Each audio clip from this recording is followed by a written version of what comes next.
Welcome, everyone, to the Game Ball Podcast. I'm your host, Tom Schuster. Joining me tonight are Mark Myers and Jenny Aquino.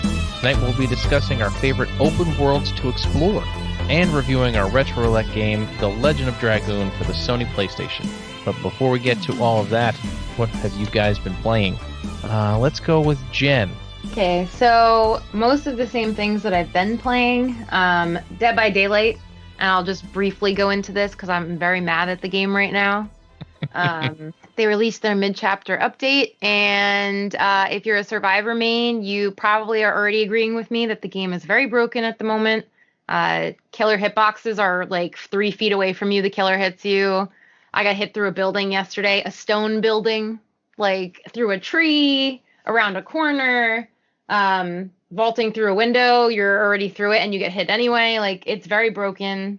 And the ranking system is broken also, where normally if you don't survive the match, but you do well enough to still earn points towards survival, like if you're being chased and you get away and that kind of stuff, you can still get up to a gold medal in that category from your game points. And right now, if you don't survive, you DPIP, you basically lose a point towards your rank. So it's like 100% broken. And instead of fixing the game, they came out with their Lunar New Year skins that they want you to buy from them. Everybody's got Lunar New Year stuff going on. Yeah, except it's like, it's kind of insulting when you put out this big update. They changed the UI too in the game that everyone's unhappy with. And they had given them feedback in the PTB saying, we all hate it. And they decided to go ahead and launch it anyway. And then on top of that, the game is broken. And then on top of that, they're like, but give us more money.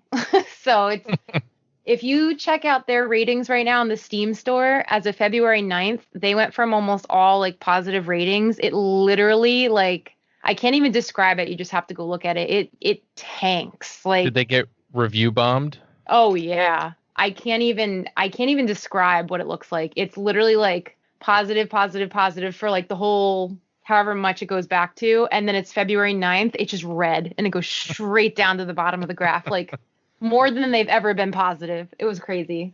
But yeah, it's people who have 4,000 hours in the game are saying, like, you ruined the game for me and I'm never playing it again until it's fixed. And that's really serious, I think. If you have someone that has been playing since it came out and they're like a huge fan and they hate it now, like, there's a red flag there to me. So, well, yeah, I totally agree. I imagine a lot of streamers, big streamers that play this game all the time, are probably saying the same thing, which is losing. It's losing them, not only losing them business, but it's like all of their clout with streamers is going away. Yeah, you have some streamers who are like killer mains that probably don't care because the killers right now have it a lot more easy because the game is not working right. But it's more the streamers who are Survivor mains who are like already tired of hearing like, oh, we need to cater more to the killers because if there aren't killers, then like there won't be a game, which is true. But they're nerfing all these Survivor perks, and then they're like, then this happens on top of everything else. It's just like, it's been building for a while ever since they announced that they were thinking of changing the UI, and now there's just so many more problems than anyone anticipated. It's just not great.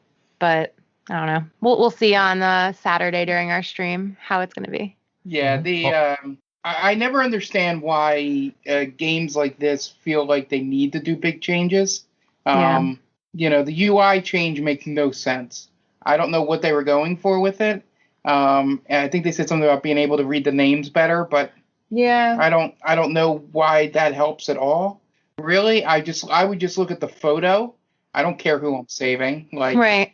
You know, like, the name doesn't matter. Yeah. And also they're fixing these big things and doing this stuff, and outside of the broken parts of the game, there's still little parts of the game they didn't fix. Like, for as much as this game relies on sight and stuff like that, there's no colorblind mode. Right. Oh, that's a huge thing right now, yeah. You know, with the killer being red and everyone else being yellow, there's some people that can't tell the difference between those. And they went and did this big dumb UI update before even putting accessibility into the game. Yep. I know. Right, computer? I know. It's just that it screams to me of people being bored. Like the developer being bored and wanting to do something different to make it look different instead of just letting the success happen.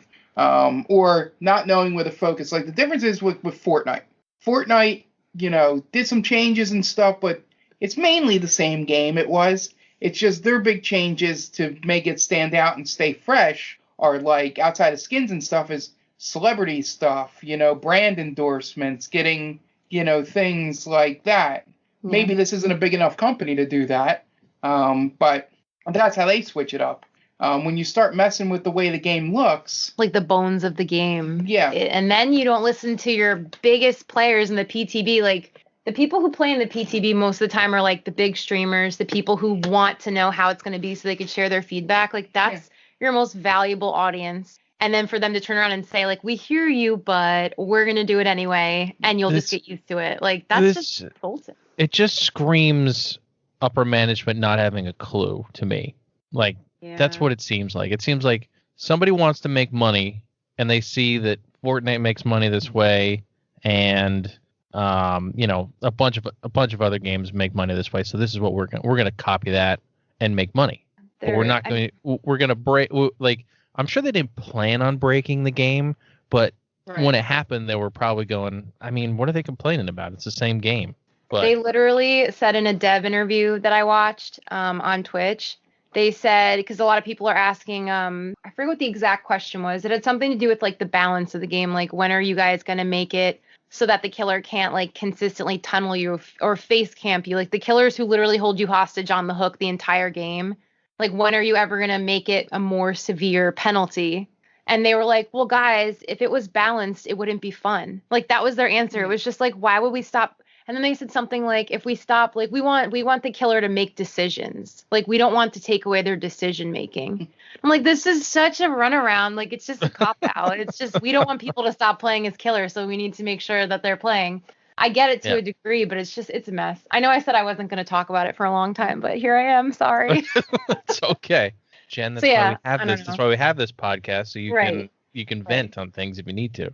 Yeah. So we'll see how long it takes for them to update, and fix things. But there are more big, huge game changes coming with the full chapter update at the end of the month or the beginning of March, whenever that is. So that's going to even be crazier because people are even more angry about that. And I won't go into that. We'll wait till it happens. Yeah, we'll wait and see what happens because you never know. They could come out and fix it. Right. Well, they better. That's all I have to say.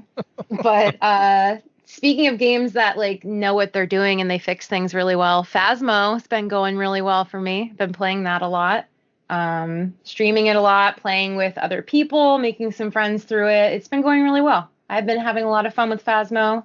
Played a bit of Stardew. Like I said last time, I've been going through PC Stardew, so I've been using a lot of mods and having fun with that. And then I downloaded a new mobile game. Oh, mobile game. Here we go. It's called Vikings. It's actually apparently been around for like 4 or 5 years, and I just never heard of it. Or maybe it just blended in with everything else that was similar. A big streamer of mine was doing a sponsorship with them, and he's like raising money to rebuild his farm because his wife like got really sick and they lost some money through it, whatever. So I downloaded it to benefit him, and I'm actually having a good time playing it. It's like a clan-based game. It's the first game that I've played like this where I've actually been a part of an actual clan, though, because it's his whole streamer community is playing together. Yeah. So like we're actually helping each other out. So it's pretty fun. So if you guys are interested, and you like mobile games, I would recommend at least checking it out. It's very like the tutorial. It's a lot on one screen. So you have to like really give it like a half hour of your time. I feel like before it actually clicks. It's just like there's so much stuff you can click on. It's just like a very crowded screen, but it's fun. It's not terrible. I picked it up pretty quickly. So, but that's it. Aside from the stuff I've been streaming and what we're going to talk about later with Retro Roulette, that's about it for me. Cool. How about you, Mark? I am a master assassin. So I have been obviously I finished Hitman 3, the story modes, because you don't technically finish Hitman because you have escalations and I forget the name of the kills that you can only do within a 48-hour window. Oh my God, this would stress me out, never being able to finish the game. Yeah, I forget what those are called.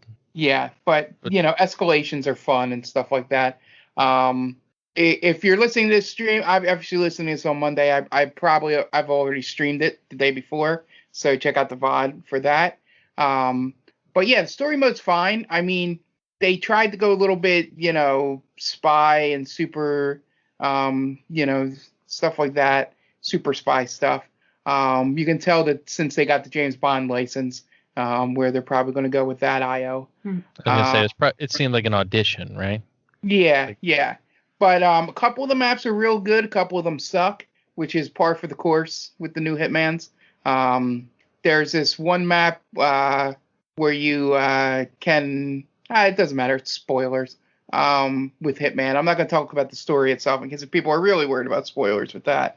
But there's this one map where you can kill somebody with a grape crusher, like one of the ones for wine. Mm-hmm. It's like a big vat, and they usually fill it with grapes. Like they make a joke that like the thing where people mash it with their feet is just for tourists. Mm-hmm. Is what they say. So it's this big vat that sort of pushes the grapes and into the stuff. So you like pose for a photo under there, and if you come out quick enough, you can turn it on and have it squish them. Yeah. Oh God. You don't see it squish. It's like it like goes real fast and it comes up and it's just blood on the thing. Ew. But cool. Yeah, that was real fun. There's one map where there's a lot of people around and you got to figure out how to do it. I might show that map off. That sounds cool. You in the VOD, check it out. But yeah, it's first game. The weird thing about Hitman is they didn't done much different with it. Like not much has changed, but it's just that first game was such a revelation in that how insane it could get, and just the difference between the PS3, PS2 Hitmans, and then it just feels like I'll play it a lot, but it's not as much of a kind of I know I already said revelation, but sort of like not a hey, oh man, this is awesome, you gotta you're telling all your friends. Mm-hmm. I like beat it and I'm gonna play it a little on stream and all that, but I'm not pushing for it. But it's real good. Probably not gonna be like a game of the year material or anything, but unless they do some really crazy stuff throughout the year with escalations and the time kills and stuff like that. So yeah, I got through that. Funny thing happened. I text Tom after I beat it, and I was like, Hitman 3 done. And he was like, oh man, I wish I could never beat a game. That fast. I'm impressed. I'm like, well, it's only about 4 hours. I mean, it's not it's not all that impressive. But yeah, the main story, if you're good enough, if you played the Hitmans before, you'll probably beat it in 4 to 5 hours. I probably could have beat it in under 5. But I did a story mission. It took like an hour to finish. Because it very slowly got to go through, Mm-hmm. If you just go through and kind of figure out a way to just pop up and just out, you can beat it very quickly. Other things I've been playing, let's see, besides Trails and all that, there was another game. I think I'm full-fledged headfirst into Call of Duty multiplayer. I'm just a game behind because I'm playing Modern Warfare. But now, is this like the first Call of Duty multiplayer you've gotten into ever? Yes. Yeah. I never really did multiplayer shooters like online ever, really.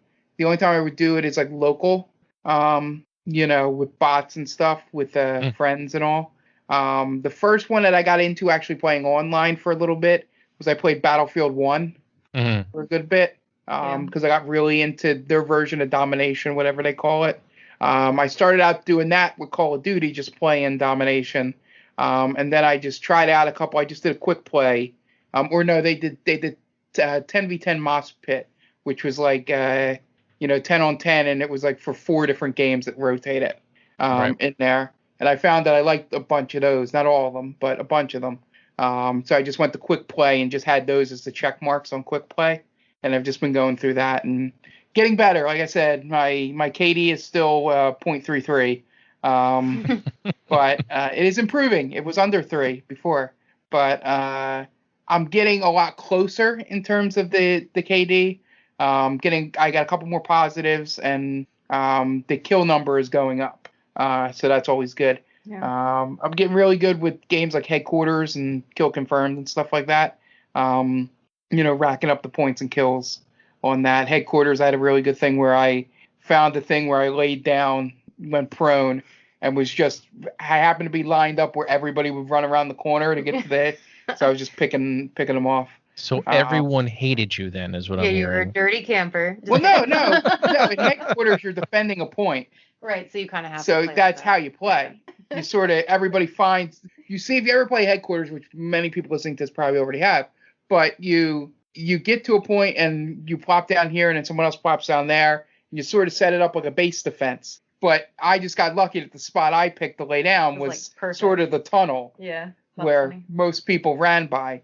I mean, the experienced players were coming from other sides and coming over the top and throwing a smoke grenade first, like knew what they were doing. But I was getting all the bottom feeders on the other team that just would keep running from the same spot. The poor new people.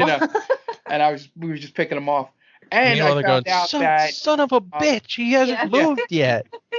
Where did he come from?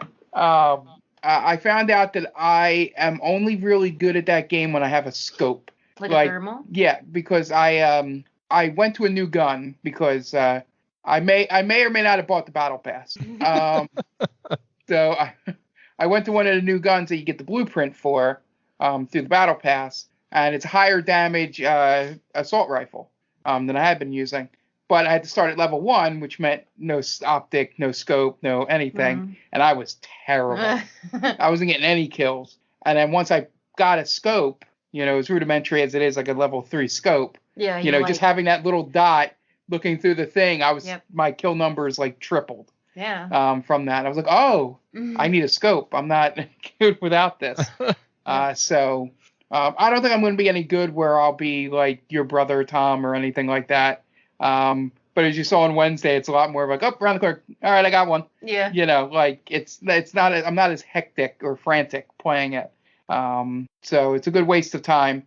I think it's replaced my playing sports games as sort of like when I'm not playing a game that I'm playing. Yeah.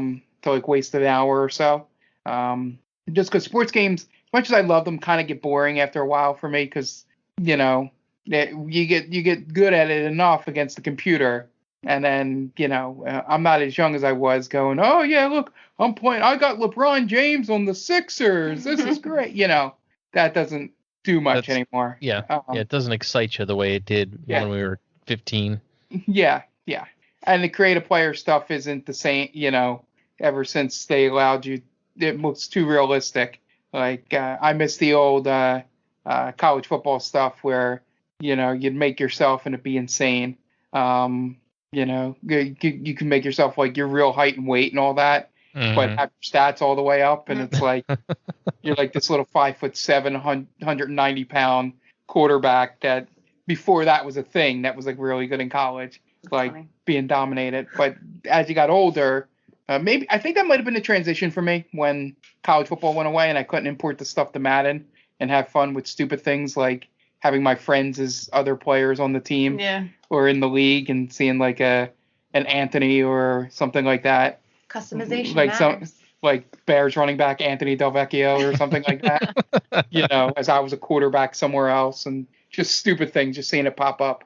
But yeah. So circling back, Call of Duty, Modern Warfare especially, I feel like the guns are the right kind for me in terms of Battlefield 1. The problem was they were a lot of realistic World War I guns. Yeah. So, a lot slower, and not as many scopes and things like that. And I think it's not futuristic, to where it's, these ridiculous trick shot guns that you have to learn. But yeah, it's been fun. I don't know if I have much coming out. I mean, I played my Fuser a little bit. That's fun.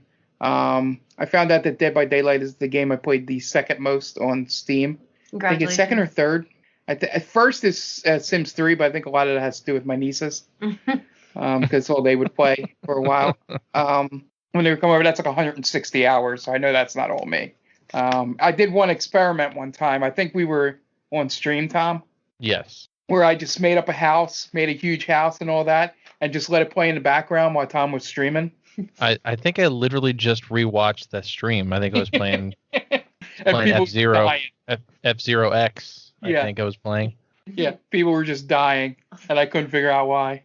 And I think I figured out that the game was bugged. Oh. That somebody would just stop eating, and you would have to physically go in and make them eat. That's so like not weird. from sadness or anything. Like literally, the game would bug where you put food. Like they would get food, sit at the table, sit down, and then stand up. Yeah. You know, and then they would die of hunger. But or I had to like delete and re-add the fridge or something, and then they would eat. But anyway, I know I go off on tangents. I don't think there's much coming out that I'm looking forward to. I'm intrigued by Persona 5 Strikers, but I never really liked those type of games, those Dynasty Warrior, Hyrule Warrior games, or else I've been playing a hell of a lot of Hyrule Warriors. Supposedly the game is way more than just that style of game. Yeah. Like, since it's Persona, it's got a lot more RPG elements. Yeah. I bought From what I've seen. Games. Yeah, I bought a couple games on sale for Steam that I may or may not play, but it's a Steam sale, so of course that happens. Yeah, it's the Lunar New Year sale, of course. Yeah.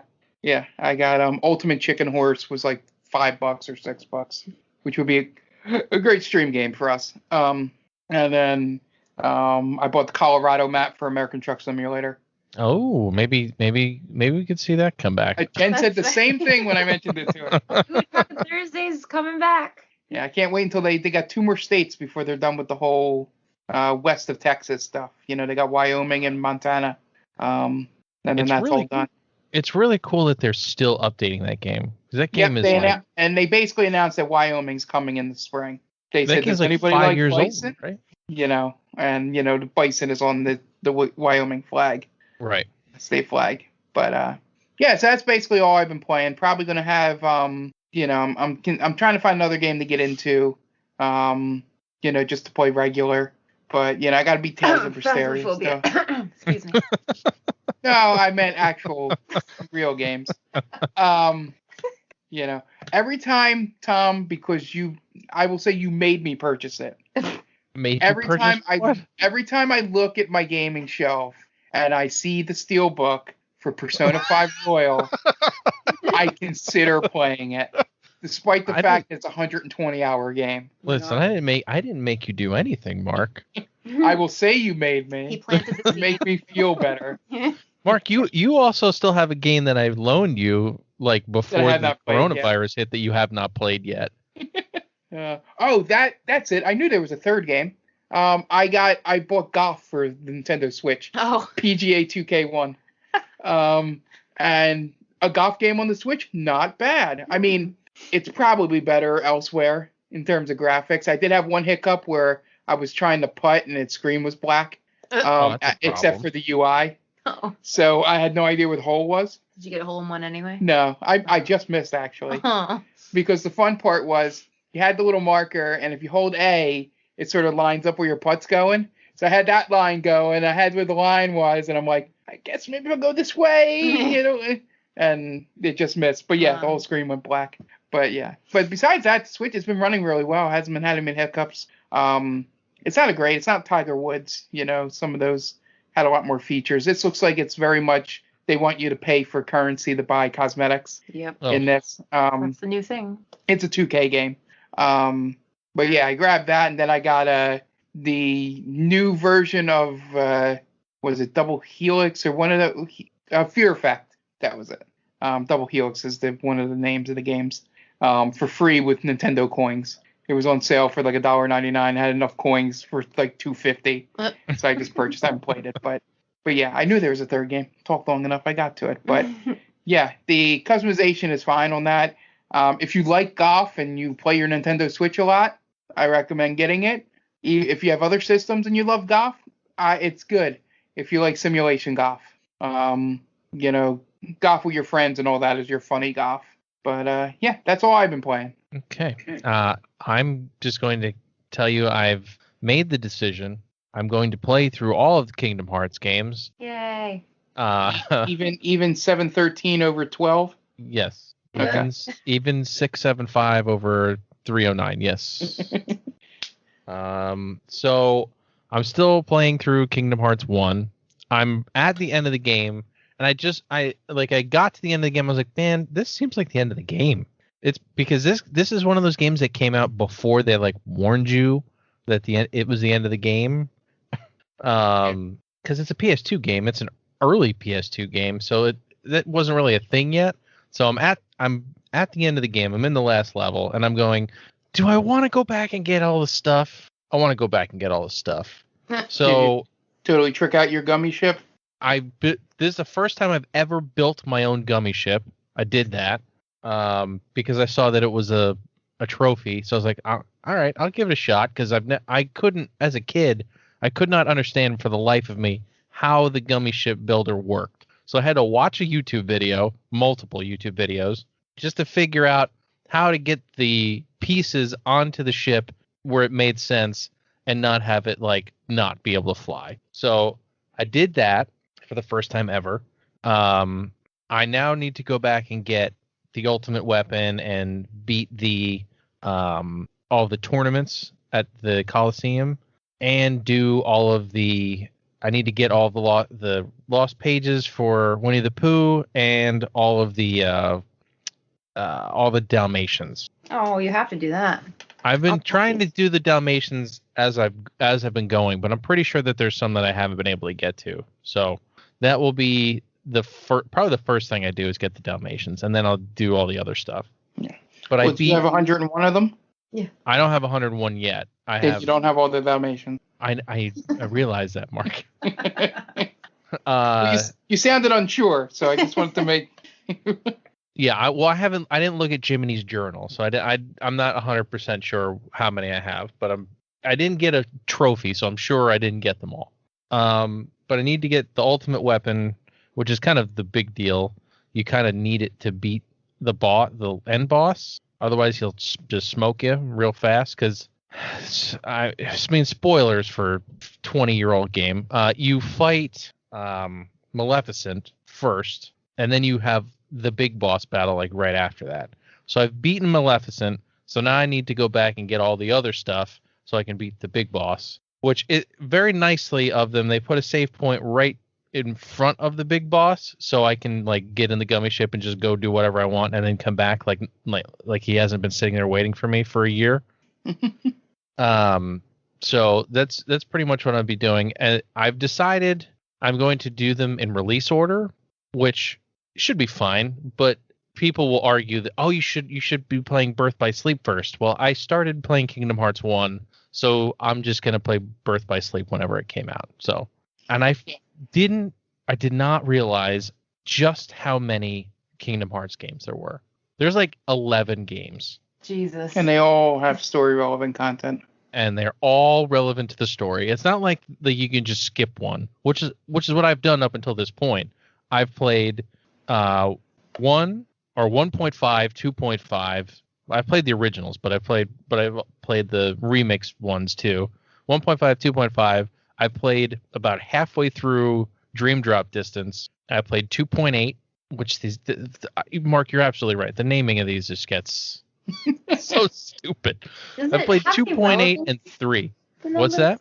Do the numbers have any relevance? Like, are they legit just like an algebraic equation after a while, or like what is it? There is literally one game that's 358 over 2. Mark keeps joking about the number being different every time, but that is an actual name for the game, which is I don't understand. But that's not. Yeah, I don't understand. I don't know. I can't remember if Jonathan was joking, but I don't know if he was. Yeah, I don't know if he was joking either when he told us that. That it was it's 350 days. Told through 2 characters, which would be 358 over 2. Right. It could be that, but I don't know. I mean, I would accept that as an answer over nothing, so why not? Yeah, Jonathan's dry wit. I don't know if he was joking or not. I'm sure he'll let us know. Especially because it was in written form and not spoken. I'm sure he'll let us know today after he listens to this. But yeah, so I'm just about at the end of 1.5, and I'm about 19 hours in. So I'd say that's probably right around the how long that game is. I'm hoping that the handheld games are not nearly as long. I could be wrong about that. We'll find out. I'll continue to report on this as I go, because I'm sure everybody is clamoring for 20-year-old game reviews at this point. Yeah, obviously that's why we. I love the fact that that you had to put a spoiler warning behind the fact that Maleficent was a bad guy. Well, I had to put the spoiler that she's like one of the main bad guys. She's like the big one of the big bads. Yeah. But yeah, I felt as though you need to put that spoiler warning out there. Yeah. Now it's ruined for me. Yeah. Because Jen, I don't want to ruin all this for Jen because she needs to. Now that I'm doing it, she has to do it. Oh, great. Yeah. She now owns the games. Yeah. Do I own 11 of them though? No, right? I just own like pieces you don't of have the phone story. games and stuff like I think that. you own 8 of them on that disc. You don't own 3, right? Did you buy 3? No, I think that's what Jonathan said is missing. Hold on, I have it right here actually. Please hold. It should tell you every game that's in that gigantic list. Yeah, I have Kingdom Hearts Final Mix, Yeah. Chain of Memories, 358 over 2 days. There it is. Final Mix 2, The Story's Not Over. Birth by Sleep, Yeah. Recoded, Dream Drop Distance, A Fragmentary Message, Yeah, that's and back cover. I don't know. okay.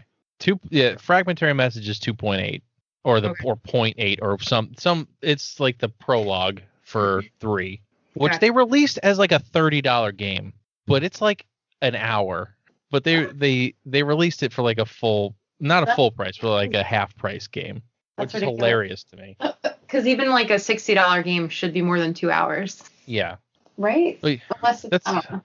it's a total Square thing to do, as Yeah. far as I'm concerned. But yeah, that's mostly what I've been playing. I've been logging into Forza Horizon 4 because they've been doing a bunch of updates. So I logged on yesterday and today and a bunch of other days, and just been goofing around, which I'm going to talk about probably later on in this episode as we talk about open worlds. But yeah, other than that, the Retro Roulette game, and that's pretty much it. So Cool. I think it's time we move on to the news. Yeah. So speaking of like segues and stuff, I have a perfect segue in and then out of the news. Awesome. So yeah, and this is thanks to you, Tom. You're welcome. So after Kingdom Hearts was created, which it's been about 19, 20 years, you said, right? At this point, it's very close to that. Yeah, almost 20 years. Kingdom Hearts is finally coming to the PC. So I wanted to mention that Epic Games is going to be exclusively carrying the game in March. But it's coming with a pretty hefty price tag, in my opinion, at least. I feel like a 20-year-old game, or games, plural, shouldn't be the price of full price games. But if you're interested, you can actually pre-order the games now before they come to the store. I believe it is launching in March. I don't know the date exactly, but if you're interested, you can it'll be Kingdom Hearts 3 and the Remind DLC for $60. And then Kingdom Hearts HD 2, 11, wait, is it 11.8 or is it 2.8? It's 1.5, 2.5, and 2.8. Got it. Okay. So then it's Kingdom Hearts HD 2.8 Final Chapter Prologue. That alone is $60. Then Kingdom Hearts Melody of Memory. That alone is $60. And then Kingdom Hearts HD 1.5 and 2.5 Remix is $50. So Right. that's a huge chunk of change. Right, but the 1.5 and 2.5 contain all of that other crap too. Like Got it. And I'm pretty sure 2.8 has Dream Drop Distance on it. I think. I'm not 100% sure, but I'm pretty sure that's on there too. I think you have to buy all of them to get the story. Like, there's no story so far, like Jen purchased. Right. Got it. There's Okay, no yeah. right. There's no story so far one. Money trap. Yeah, and the best thing about the was it the Chain of Memories or whatever the most recent game was? Like, isn't that like a rhythm game or something? Yeah. Yeah. That's one of Melody- those games that shouldn't cost money or do anything like that at $60, but it has story relevant stuff in it, which is ridiculous. Melody of Memories is a rhythm based action game, they call it. It's basically like Guitar Hero or anything else, but you're Sora and Donald and Goofy. Interesting. So that alone is $60. Yeah, so it being on the PC, how long until X-rated content? Yeah, seriously. Probably within 2 weeks. I mean, how long did it take for people to have sex with Johnny Silverhand in Overnight. Yeah, I mean it's just what happened. Yeah. It was literally they announced it And then the next day they announced that please don't have sex with Keanu Reeves. It was literally 24 hours. Please don't do it. Well, because That's funny. if they modeled it, then they could get in trouble with the actor because that's not what he signed on for. Right. David Cage had the whole issue with Ellen Page, Mm-hmm. where they made the nude model for her body for the shower scene, but in the actual game you don't see any of it. It's just her back, but they made the full nude model. So they, I don't know, maybe he is a creep, but that's not here nor there. But I'm thinking from an art perspective, if you're only going to make like half the body, there's a chance that a bug could happen or something. Right. Where, like Unity, like Assassin's Creed Unity, where you just see eyeballs. Yeah. For people's faces. So designing the full body. Probably needed to happen. It probably helps that from happening, but that was the main reason why they came out, and it was like, that's a difference with Kingdom Hearts, is that not real people. Mm-hmm. So you don't have to, they will stop it because it's Disney and Square, but, they don't have to worry about lawsuits coming. They don't have to be like, guys, stop, please. Yeah. Stop. They can just, sort of gently say it, but sort of like, hey, this is getting us more game, people. Yeah. Secretly, we kind of appreciate this feature. But it'll be fun to see if any mods come out of it that are funny. I always think of the Resident Evil 2 when I finally went to PC and the mods, and they just changed Mr. X into 9 different things. Thomas the Tank Engine. Thomas the Tank Engine. One is Thomas the Tank Engine. It really is. So creepy. It's so good though. This with the music, the music too, just makes it. Yeah. And the only one where it was just music change was the whole. As you got closer, we play X Gonna Give It to You by DMX. And they had it set where the actual music, so his music plays when he's closer to you. So the song would fade in and out as you went away from him. That's amazing. It was really good, the YouTube video.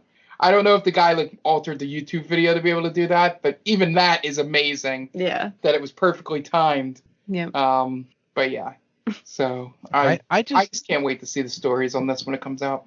I just am so confused by it.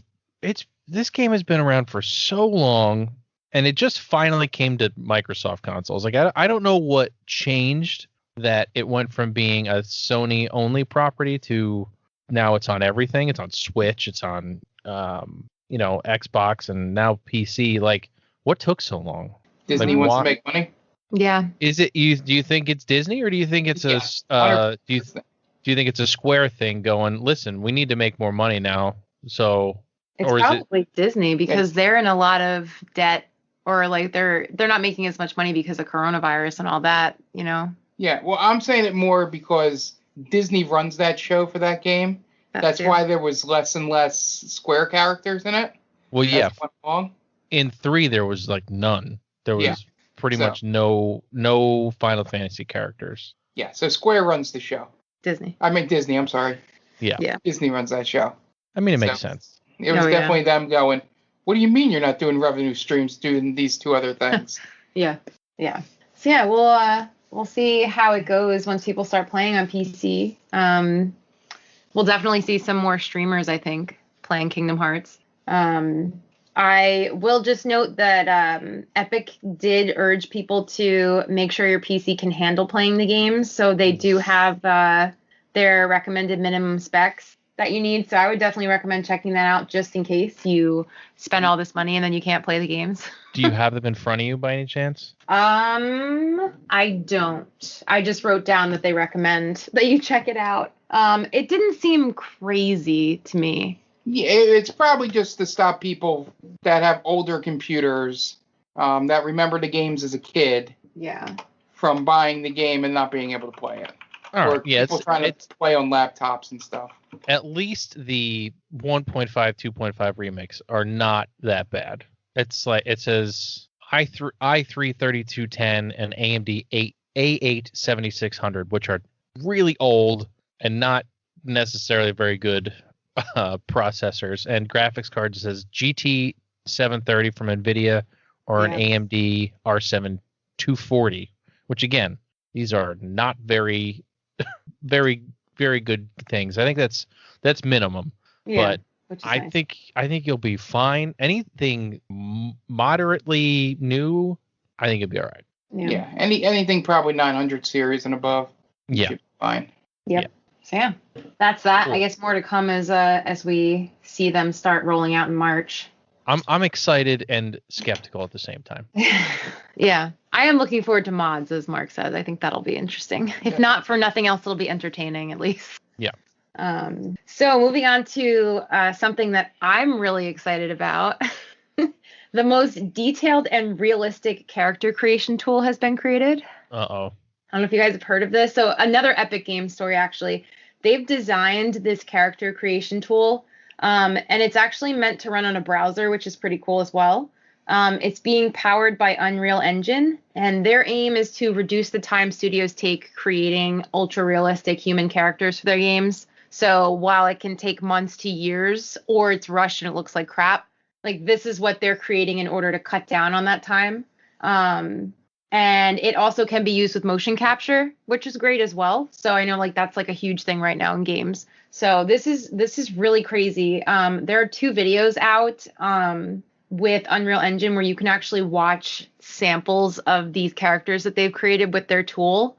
And you can just barely tell that they're not real people. Like they still have something about them that's not real. The Uncanny Valley. Yes, Valley. exactly. But it is getting so mind-blowingly close to looking like an actual person. It's amazing and also terrifying a little bit. The most, like, the things that usually stand out to me in games are, like, the eyes being, like, unnaturally white. The teeth are always, like, kind of weird. There's something off about people's teeth. And then, like, their hair. Yeah, like, those things, though, are almost perfect. Like, they like have individual eyebrow hairs that like can move on their own. If like it's wild the amount of, they did some kind of special thing with the hair where like each hair has its own movement or something. It's really, really detailed. And then like similar to The Sims where you have all these like parts of the face that you can change, and they have the sliders, and it's like every single piece of your face can be changed. It's a crazy amount of customization. You basically can change any single part of the human body with this thing. And there's just an endless amount of characters that you can create. I want to mess around with it so bad. Like if they release this just as a character creation tool, it would be fine for me. Like we'll I don't never even care see if it's Jen a game. again. No, you wouldn't. I would be like, oh, I'm going to make all these D&D characters. I'm going to do this. I'm going to do that. It's also going to be offered for free. So Unreal Engine is going to team up with commercial game projects. They just have to have $1 million in revenue or above, but they're going to be offering it free to these like projects, which is kind of cool. So there's no release date on it yet, but I'm excited because maybe this will also help cut down on the whole like rushing to get the game done to get it out potentially. Yeah. I'm excited to have, like, I'm a huge graphics snob, so I'm excited to have even more realism in games going forward. So should be interesting. Yeah. I think Unreal 5 is going to be the real next generation thing. Like once that becomes like integrated and stuff like this into games in like a year, 2 years before games that are using it start getting released, I think that's when the PS5 and the Series X will really take off. Yeah, and then we can buy it at that point when we really need to. Yeah, because right now, all it is just really up-res PS4 games for the most part. Mm-hmm. There are some that are built from the ground up that look amazing, but they're not really they're not system sellers. Yeah. But if you can bring a, I'm trying to think of a series. Yeah, because a lot of them don't. But if you can get like a known series, or hell, they're already developing it, but if like the second Horizon, came out through, or God of War Ragnarok, had this in it, then that would be okay, I have to buy a PS5 or an Xbox now. But yeah, Unreal Engine 5 is going to be the thing that's going to transform PC and going to force people to get 3000 series cards. It's going to be the thing more than HDR and ray tracing and all that. That's going to we're going to be looking back 2 years from now going, why did we play those games? We're gonna look at Cyberpunk and be like, that's Yeah. so Well, we look unrealistic. at Cyberpunk now and go, ugh. Yeah, but for a different reason. Yeah, I mean, Totally trashed then. Yeah, now we'll really be able to tell the difference between penis 1 and penis 2. I don't know if it's just me, but when games start looking too realistic, it kind of turns me off of them. I don't know if that might just be me. Like, yeah, I think that might be tying into your hatred of gore and stuff like that. Yeah, I mean, because even like I'm just trying to think, like Wolfenstein, like that's verging on too much for me. Like it's getting too real. Like the newest Wolfenstein, like there's massive amounts of like gore and violence and stuff, and it's just like, okay. Now that it looks more real, I just don't want to play it anymore. You know what I mean? Like I can play Doom because I'm killing aliens or whatever, but when it's people and I don't know. Hellspawn in Doom. Excuse me. Hellspawn. People are yelling at you right now. Don't disrespect the Dark Lord. Excuse me. Aliens. I mean, sure, I'm okay with it because it's Nazis, but at the same time, it's just a little too much for me. Not that I don't want to kill Nazis in a video game. I think everybody would agree. We can continue doing that. It's just when it gets to that weird, uncanny valley, looking too real for me. I can't play The Last of Us 1 or 2. Can't do it. It's too much. Oh yeah, you wouldn't be able to do 2.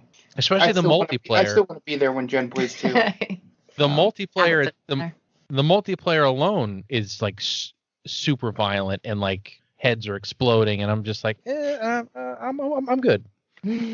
But I don't need Tom, to see it. Just think of this: when Unreal 5 comes out and a lot of games playing it and gets realistic character creator, imagine how good Triple H's hair is going to look. Oh, it's going to be so. It's going to be so flowing. good. He's going to have to grow it back just because Unreal is so good. Yeah, it's going to be more real than his own hair. Yeah, it'd be awesome. And all the sweat on basketball players, it's going to look amazing. And those tires on cars. There it is. Now you're talking his language. Right. Now you're speaking my language. Car smoke, tire smoke, reflections on the hood of a car. Now I'm in. Yeah, he's in. People looking real, I don't give a shit. A very small piece of our audience is going to get part of the joke with the sweat on basketball players and Triple H's hair. Mm-hmm. The most intimate part of our audience. We'll get it. Yeah, because that's every time there was a new generation of video games, that would be the thing they would point out as the sweat on the basketball players and how realistic. And then there was a whole, I don't know how much Jen was into the magazines and gaming websites back when he was still a wrestler all the time. But that used to be one of the things, was that you couldn't mention Triple H's hair in the reviews and stuff like that. And they would only send out screenshots, and the only male wrestler was usually Triple H because of his hair. It was the whole thing with Triple H's hair during that time frame. But I can't wait to see what Unreal Engine 5 does. Just from even I know I spoke down the sports games earlier in the podcast, but just to see what they can do with that, to where you can get, you even get comments now if somebody walks by the TV and goes, "Oh, I didn't know they were on." Yeah. It's sort of, but then it's going to be ridiculous, and this character creator will cut down on the time, for these games to get out. Yeah. And which will make it worth it to the companies to spend the money they have to spend on these new systems. Yeah, for sure. I'm excited. And like I said before, if they just come out with a game just with the character creator, I'm all in on that. So, because I'm a psycho. So, the last story that I have is a game that when I've been streaming, a bunch of people have been telling me about it, and I'm sort of considering trying it. I think I need to watch more gameplay on it, but if you guys have heard of Valheim, it's like a smash success right now. So in case you don't know what it is, it's a co-op Viking survival game by Iron Gate Studios. It launched on February 2nd of this year, 2021. It's an open world game that allows you as the player to be a Viking character. You create your own settlement, similar to basically the freedom that you have when you play Minecraft, sort of. What? Now, a real Viking or fictional Vikings? There is a difference. I don't know. Okay. because real Vikings are not great people. Right. Yeah, I think they're probably going for the Allegedly. more fictional. Yeah. Allegedly. I think they're going for the more fictional angle on this. Like I said, I haven't watched a ton of gameplay. I watched briefly watched a few streams just to because everyone keeps mentioning it to me during my own streams, like you should play Valheim. And I watched some videos on it. So you have pretty much the freedom that you'd have in Minecraft, where you're building things and collecting resources and traveling around. And you have enemies you have to battle or defend yourself from. You can start building trade routes. You can sail across oceans and chart your seas that you're traveling on. So it's pretty in depth from what it sounds like.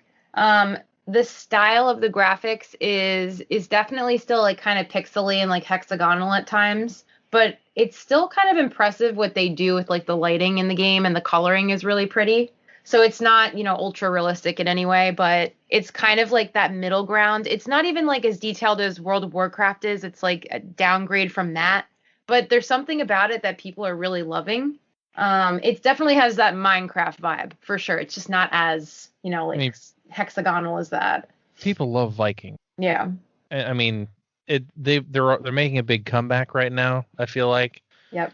Yeah. With Valhalla and with I'm sure the new God of War, because I'm sure it'll be Norse. The last one was Norse gods, right? So that's kind of the same deal. Yep. So I could see why people are enjoying it. Yeah. And as somebody that has, studied history probably more than he should have, whenever these games come out about cultures and stuff from thousands of years ago or even 1,000 years ago, it always makes me realize that the majority of people playing the games are just in love with the idea of that type of culture more than the actual culture. Because, there's so much, Greek is the big example. There is so much, differences in all the Greek cultures from all the city-states and stuff, but everything just gets amalgamated. I'm saying it right. You know what word I mean. Yeah. Into one, this is Greece. Mm-hmm. And it's mostly just a mixture of a little bit of Sparta and a little bit of Athens, and that's it. It's a coagulation. Yep. That's what I was looking for. Or of all that. So it doesn't surprise me that the only thing they focus on with the Viking stuff is boats and settlements, rather than how they get those boats and settlements, right? Or how to make those settlements, because it's a thing where I'm not just picking them. All cultures back then, that's how they survived, was minus the rape for things, but pillaging and just wiping out villages is how they moved their civilization to a new place. Right. But they're not going to put that in a video game. But right. Valhalla, they kind of did. They kind of went there. Okay. But good. But you're kind of the quote unquote good Viking while you're fighting against bad Vikings. So it goes both ways. But I'm not disparaging. You can't be ultra realistic, because then there would never be a good game about America. Because of the shitty things that every country has done as they've settled lands. So but it's always funny to me when I only bring it up because it's always funny to me when somebody goes, I love Vikings, or I love this. And I'm like, okay.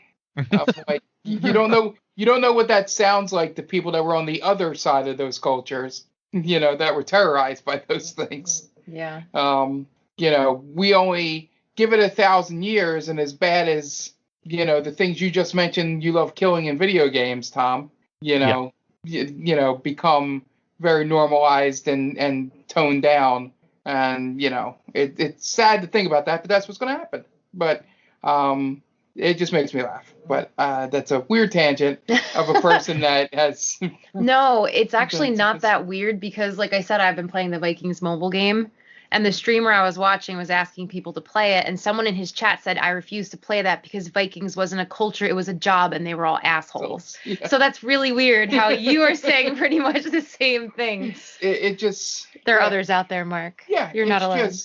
I don't mind if you say I like playing a Viking game or something, but what's the idea? If you take game away and just say I like this culture, it makes me think some things about you. But Unless you don't know, anything really. Yeah, not so much you.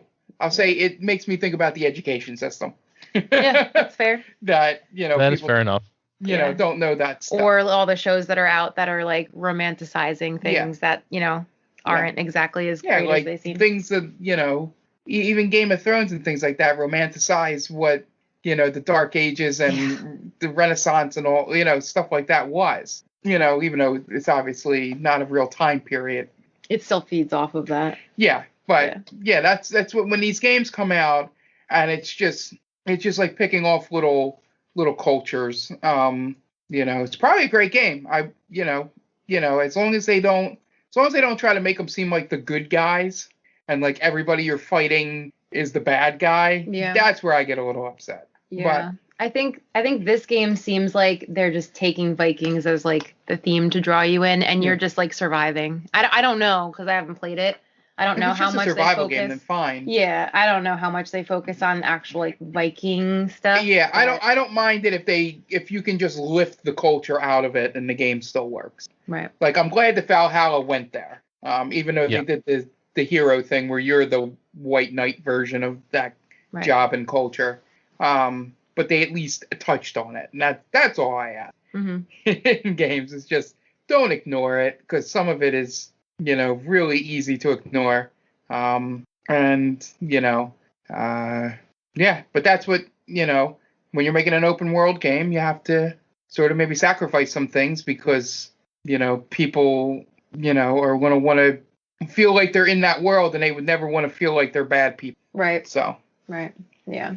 Well, if you guys have played it or you want to start playing it, let us know what your thoughts are. Maybe you can convince me to try it. I'm not super convinced on the idea yet, because I've just been like I said, only watching, a couple videos and stuff, but it sounds interesting. I'm also scared to play it because it's been compared to Minecraft, and Minecraft, I lost like my life to Minecraft temporarily. So I'm excited. I'm excited and both scared at the same time to start playing a similar game, but it has done so well so far that it's already sold 1 million copies in its first week, and it is all over Twitch, and it's only $20 right now because it's an early access game. So like I said, if you play it and you have thoughts on it, let us know. Hit us up on Twitter.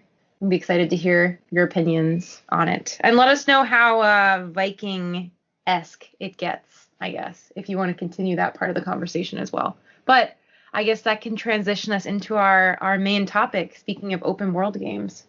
Yes. So this evening, or whatever time you're listening to this, we want to talk about our favorite open world areas and what places we like to explore. I know over the years I've discovered some interesting ones, and ones that I didn't think I was going to enjoy, or didn't think that it would be in an open world event, period. So we've compiled a few that we want to share with you guys.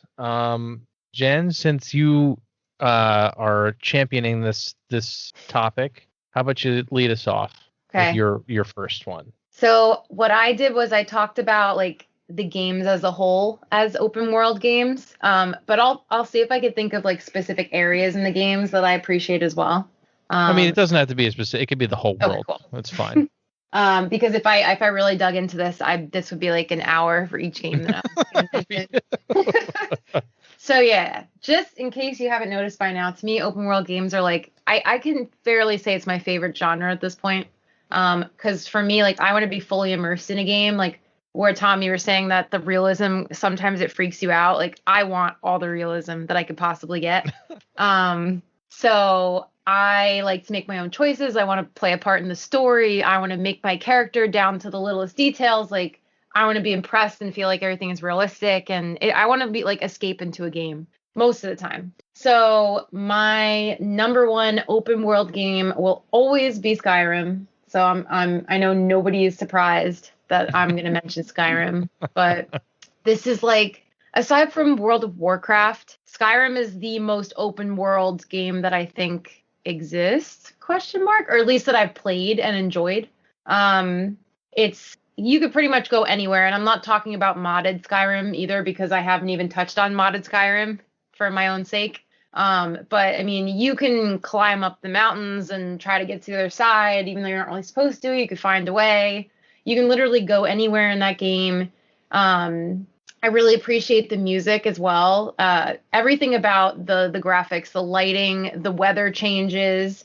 You have the animals roaming around. You can hunt them. You cannot hunt them. You can do whatever you want. You can follow the storyline, like the main storyline, or you can open a million side quests and stress me out. Or you could spend way too much time building a house and have it get destroyed by a dragon and have to rebuild the house and have it get destroyed by a dragon again because it keeps spawning by your house. That's a totally random example. Not that it ever happened to me. You can murder everyone in a town and render the game absolutely impossible to complete, which a friend of mine did by accident. He was just thinking he was going to a town and he was going to kill everybody to see what would happen. And that happened to be one of the towns where I forget if it was like the Brotherhood. It's like there was some major group that lived there and he wound up killing everyone and could not progress the storyline and had to restart the entire game. But that sounds like a nightmare. Yo, he was so mad about it. But like, that's the kind of stuff that I love because you can literally do whatever you want in this game. That's why they invented quick saving. Yeah. Quick save, kill everybody, then reload your save. Exactly. I mean, I love dragons. Obviously, everyone should know that at this point as well. So the fantasy element was amazing. I appreciate that you could have different horse mounts. Like, it's stupid stuff that really matter to me. And it's heavily inspired by like the folklore of Norway and Iceland. So it's more of like a realistic type fantasy area for me. And it's so good that it's still being talked about. The game is almost 10 years old. So, I mean, they have it on literally every system at this point. Right. They re-released it on like everything. It's a beautiful game. It's great with its bugs and its weird stuff that happens, the voices, like literally everything about this open world game. It's my favorite game ever. I don't think anything will ever top Skyrim for me. Things have come close to it, but I think it's like a one-of-a-kind game for me. So naturally, I had to list that on my top 3. I don't blame you. I mean, there's a reason it's been re-released on every system known to man and is still getting released here and there. People are still playing it. Still playing it and still buying it. Yep. All right. Mark, how about you? How about number 1 for you? Yeah, so number 1 for me, just so we don't take entire series, I will narrow it down to my favorite open world is in Fallout New Vegas. I absolutely love New Vegas over all the other ones, just because it outside of the obvious that it feels different, and that's because it's done by a different team. You know, it's Obsidian is involved with it. All the storylines and random things you run into were so much more interesting than anything in 3 and 4. 4 comes close just because I love my Iron Man power armor setup that I made. And then that town spent way too much time setting up that town. And the glitches in 4 were amazing. Like I said, that one time just happened once. I walked out of the house in that settlement, and then all of a sudden an Enclave helicopter exploded over and crashed outside my town. Like, out of nowhere, I guess it spawned in the wrong spot, and the game just blew it up because it was there and wasn't supposed to be there. But yeah, we just walked down and just saw like boom and probably gave you a heart attack. Yeah. So Fallout 4 comes close, but New Vegas, the landscapes are so different because it goes into the desert, it goes to the Hoover Dam, you get the Strip, you get the mountain range part. There's the cave areas, and all the different vaults are pretty spectacular in terms of what you learn about them in the storylines. And the fact that it went back to the original story of being out west with the new California Republic and all that was a nice throwback to the little bit of the first game that I played. But yeah, in New Vegas, I tried to do the thing. I wonder if it would break like Skyrim, where I tried to stream a little bit of me just going in and murdering every town I went to and just killing everyone. You can do it in the first town. Like, what you have to do, I found out, is I did the quick save stuff like Tom mentioned. You have to finish the quest in the town, which is to get the people to come get the guy that's trapped in the gas station because he's hiding because he escaped from jail or something. I forget exactly what it was. But you have to get that quest finished so that there's a big attack on the town. and then you can just wipe everyone out at that point. You're supposed to be on one side or the other, but you can just kill everyone. Yeah. And I tried to do it with melee weapons only, no guns. So that was fun. But yeah. New Vegas was, that was one of the first games that wasn't a sports game in my life that I played till 3 o'clock in the morning when I had like work the next day as an adult. You know, like I was like, I just gotta keep going. I gotta get through this mountain. Goddamn butterflies got me again. Or I think they were moths.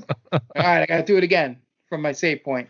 But yeah, I have very fond memories of New Vegas, and it's one of my go-tos. If anybody ever goes, hey, I kind of like Fallout a little bit. I played 4. I'm like, nope, you gotta play New Vegas, and that's why I hope they either re-release it at some point or let Obsidian have another shot at it.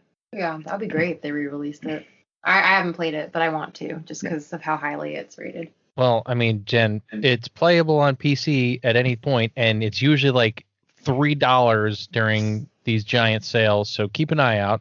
Okay, that's true. I didn't think of that. Because you can jack it up to as high a resolution as you want, and you can do mods and everything else. Cool. Which is the best part about having things on PC. Yeah. But yeah, I would recommend that for sure. All right, I guess I will go next. My favorite open world, I'm going to get yelled at because some might not consider this open world, but I do. It's my show, so it's Destiny 1. The fact that you can go to different planets in Destiny, and they all have their own living, breathing areas, to me, is incredible. It's not as open as, say, a Skyrim or a Fallout, but it's still open enough that you can go do random things and not have to worry about it destroying your game, because you literally have to start a mission in order for it to be a mission. But I spent so much time just roaming around trying to find little secrets and things and stuff in this game that there's no way I can't call it my favorite game like this. Like I said, I know people are going to be upset that, Destiny's not an open world game, but it is. It's an open universe game. That's right. Yeah. Got the whole universe. Yeah, as much as we played just that little bit, things just happen when we're walking around in the world. Yeah, you can go wherever you want, within the map. I could consider that. Honestly, I'm going to get yelled at now, so I'll take the brunt for you here. I consider that more open world than The Witcher 3. Because The Witcher 3, you can only go so far off the path. Like, you have to still stick to somewhat of a guided area that you're going to, which was, like, my one negative about the game. Mm-hmm. But that's a different story for another time, Not that every sex scene was the exact same shot with just different models in it. Yeah, my other gripe was that we never got to see, what was beneath the bubbles. Oh, in the bath. So sad. But again, and we'll talk about that another time. That's gonna be a great topic. Somehow bring that back. Oh, don't worry, I have another one that will go there too. Okay. Yeah, the second time, like the first time in a storyline that you have sex in that game, you're like, oh, it's pretty cool. They do nice cutaways and make it kind of tasteful, and you kind of feel. Then you like go to the mission where you have to have sex at like a brothel, and it's the same cutscene with just a different female model in it. Yeah, you're like, okay. Okay. At least in Cyberpunk, just to finish the point, the 2 sex scenes that I got in it were completely different and were, like it was the character focused. Like, this is this way that you would imagine this character would do it. Yeah. And watching other streamers do it, the other sex scenes, were the same way. Like, it wasn't like, I think they learned their lesson from Witcher 3 that you can't just swap out body models. Yeah. And have it make sense in the story.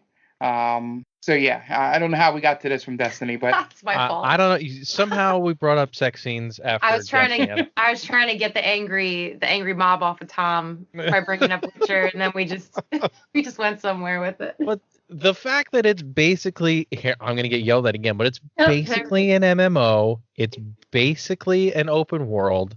It has all open world elements. You can go and discover chests and things all strewn all around the world, and it's random. So to me, it's an open world game. it's my favorite open world game of all time.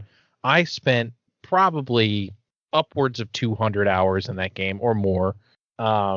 So yeah. Destiny, I love the fact that you can go to different planets and they all have their distinct feel to them. And it's just a beautiful game. So yeah, that's number one for me. All right, Jen, go ahead. What else you got for us? So I feel like we should have taken a poll before this just to see what we would guess the other person would say, because you guys are not going to be surprised with my next one either. My second favorite open world game is Horizon Zero Dawn, which I mentioned a few times already today. This game is definitely different than Skyrim, but there are similar elements in it that I love. So there's definitely a pattern with me. Obviously, it's another super open world game where you can pretty much go wherever you want and do whatever you want. A little bit less open world than Skyrim. I really enjoyed the post-apocalyptic tribal vibe mixed with the very technical like machine monsters element to it. It was very unique. I've never really been super into mech before. Like, I liked Zoids when I was like super into anime, and I never really got into Gundam that much. And I don't know, like it was there and it wasn't there for me growing up when I was really into anime. But there's just something about this game. Yeah, what? I forgot about Zoids. That was a blast from the past, right? Oh my god. Yeah, Zoids was great, but I don't know. There's just something about the uniqueness behind this game, and then of course the storyline, the voice acting, the music is amazing. I have the soundtrack on my phone. Like, it's a beautiful soundtrack. The graphics are just over the top gorgeous. Everything is super pretty, well done. The colors. Again, I'm going to bring up weather in this game is really great. The Frozen Wilds, like going through the Frozen Wilds, and we mentioned this when we were talking about our favorite like wintry games to play. You feel like you're in the Frozen Wilds. It's so cold. Like they just do such a great job portraying how freaking cold the Frozen Wilds are. But it's such a well done game in every aspect for me. The only slight downside that I discovered was the whole body model thing. Yeah. They would use the same body but like switch the heads out sometimes, and you could tell because they had two different skin tones. Or there was something with Aloy and one of the other main female characters where depending on what skins they were wearing, Aloy had abs, but then like the other character also had the same exact abs as Aloy sometimes, like people would pick on it. But I mean, other than that, the game was just a masterpiece. Mark and I actually did a 2-hour review on Horizon Zero Dawn way back in the day. I would highly recommend this game for anyone that wants to try an open world, or up to anyone that loves open world games. It's a beautifully done game. It's very unique, gorgeous, amazing. Can't get enough of it, and I'm excited for the second one, obviously. Getting it on PC, of course, right? Oh yeah, 100%. Yes. Not even a question. We've done it. We turned her into a PC gamer. We did it. You turned me into a PC gamer and a keyboard mouse gamer. That's important. Man. That's important. I'm so proud. So proud. All grown up. I know, I'm all grown up. All right, Mark. What else you got? Yeah, so again, I'm going to take from a pretty big series. For some reason, and it's probably why it's been so successful for them, I absolutely loved GTA 5 open world better than the other ones. I would have, if you would have asked me about, what would it be, 2-3 months ago, Tom, which one was my favorite, I would have said Vice City, but then I saw you play Vice City, and I played Vice City again. And you remembered. And I was like, nope, it's not. Nope, not it. Not as good. It's not as good as I remember it. Should have stayed in my memory bank instead of being played again. But just the sheer insanity that you can cause, and it being much more realistic than any other GTA game, made it fun to me. Like, I would just have fun sometimes for like 10 minutes just doing the run around and just punching people, like sprint across the street and just full speed, just punch them. Yeah. And then the chaos that ensues when you do that in the crowd. That's how my brother plays, by the way. He just attacks people. Was just fun. I think that's how everybody starts off. Yeah, you got to do it. I had more fun doing that than the shooting and getting the stars up and stuff like that. Just because it was so dumb. Like, especially if you were the balding guy, I forget his name. Oh, Trevor. I forget his name too. Trevor, that's it. You know, it would just look insane. It'd just be this balding guy with stringy hair and dirty clothes He's just so sprinting grungy. at someone and just punching him in the middle of LA. Which probably makes the most sense. Yeah, it probably happens a lot of LA. Yeah. But yeah, the cars felt good. The different environments felt, you know, well done. I was hoping that, you know, it was. I wish it would have been like what they did for 4. That's the only thing I miss is that it's kind of realistic to what LA looks like, you know, but it's more of a sort of a mix up between that and, you know, a little bit of San Francisco mixed in and stuff like that. But like, I wish they would do an ultra realistic, like 6, just have it set in New York and just make it almost realistic. Where you could find like places where you because Watch Dogs 2 does a real good job with San Francisco, where they almost have it down to the block. That's amazing. It's not like not Watch Dogs, Division, where it's in New York City. They even have the streets and avenues and all that, but they like skip a bunch. Like you'll be running, it'll be like 34th and 8th, and then all of a sudden you get to a corner, it's like 42nd and 7th. Which would be great if that happened in real life, walking through the city. Yeah. So Portal. Yeah, it was just, I think that's the only thing that I missed was, you know, it not being as to scale. And maybe I don't really want it to scale. I just think I do. Yeah. You want like Times Square and like. Yeah. All the big stuff.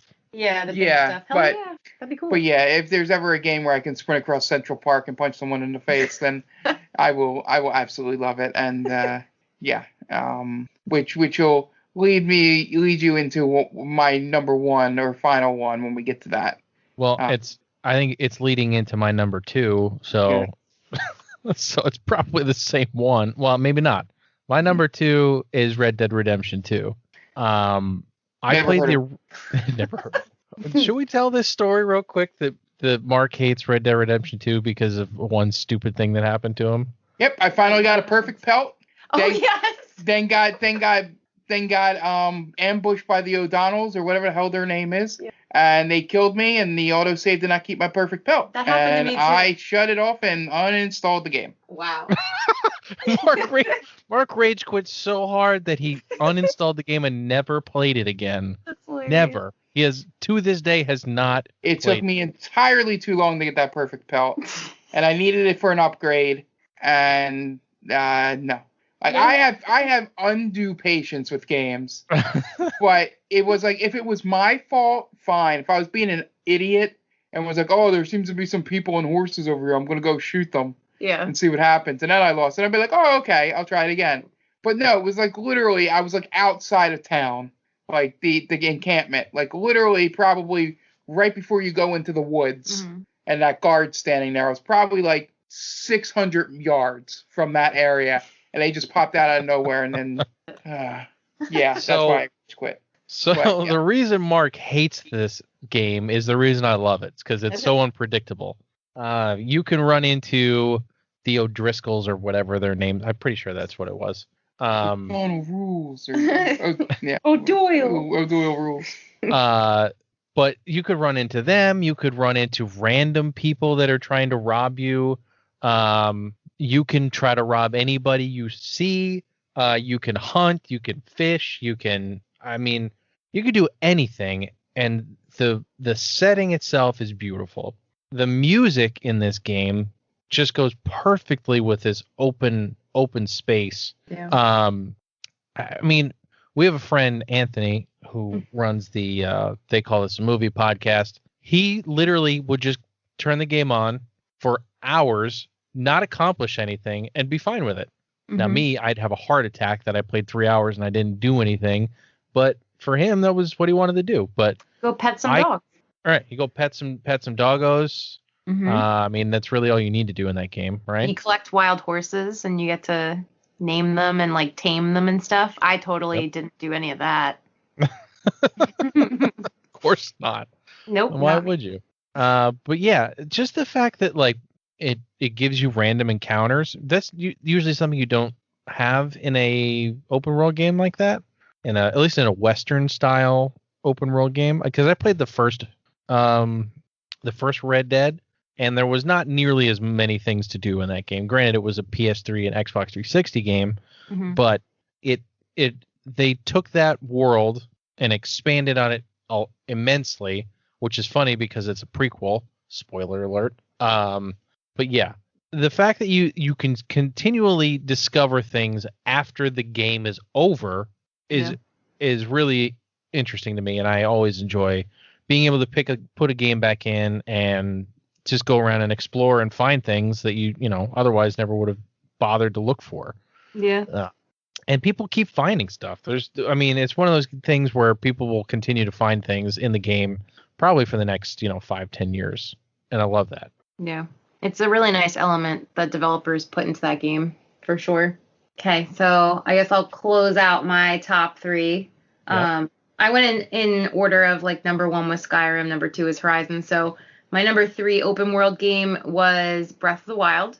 This is a game that I was actually on the fence about playing because I wasn't sure how I would appreciate the animation style of the game, I guess I could say. I've said this already too, but like I'm definitely very picky when it comes to the style of games and the graphics. And at first I was looking at it and I thought it was a little bit too cartoony looking for me. But at the time I was talking to you guys about Zelda and which games I should start with, and I wanted to get into the series. So I figured obviously I'm going to try it out, and it had rave reviews. And I'm so glad that I did because I put in hundreds of hours in this game. Just everything about it looks so good. Like the colors in the game, they're bright, but they're not bright like where it's hurting your eyes after a while. It's so beautifully done. I'll say the color stories because my artist sister would appreciate me saying it that way. But again, like the different weather effects when you're in the places where it's super cold, like they make it apparent it's freezing. And when you're by like the lava, it's super hot. And the music in that game is amazing and complements everything really well. The lighting, it's beautiful. You can go wherever you want. And one of the best parts is I played Breath of the Wild after I'd played a few other Zelda games, so I could appreciate the fact that it still embodies the heart and soul of the Zelda series. And it's an open world game. You can jump off a cliff. It's not like the game is going to try to stop you, which I appreciate sometimes, except when I didn't mean to jump off a cliff. But you can die by accident. You can run into a random enemy. You can literally start the game, and like 10 minutes in, you can go to the final boss if you want, like the final battle, if you choose to. Like the game literally puts it in your hands right from the start, and it's like, all right, do whatever you want.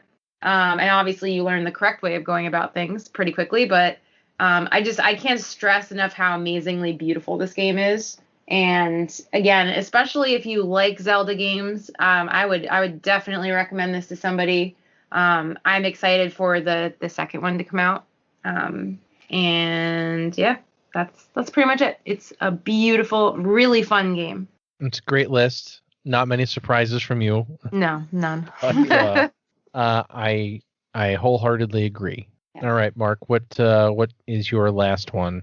Yeah, so the great thing about doing this podcast in the same room as Miss Rossi Foxy here is that I could see the preview of her list, so I did not want to mention a Zelda at all. Aww. Not that the ones I would mention aren't technically open. I don't think Link to the Past could technically be an open world game, just because it's you have to go to certain point. It's a dungeon crawler more than anything. My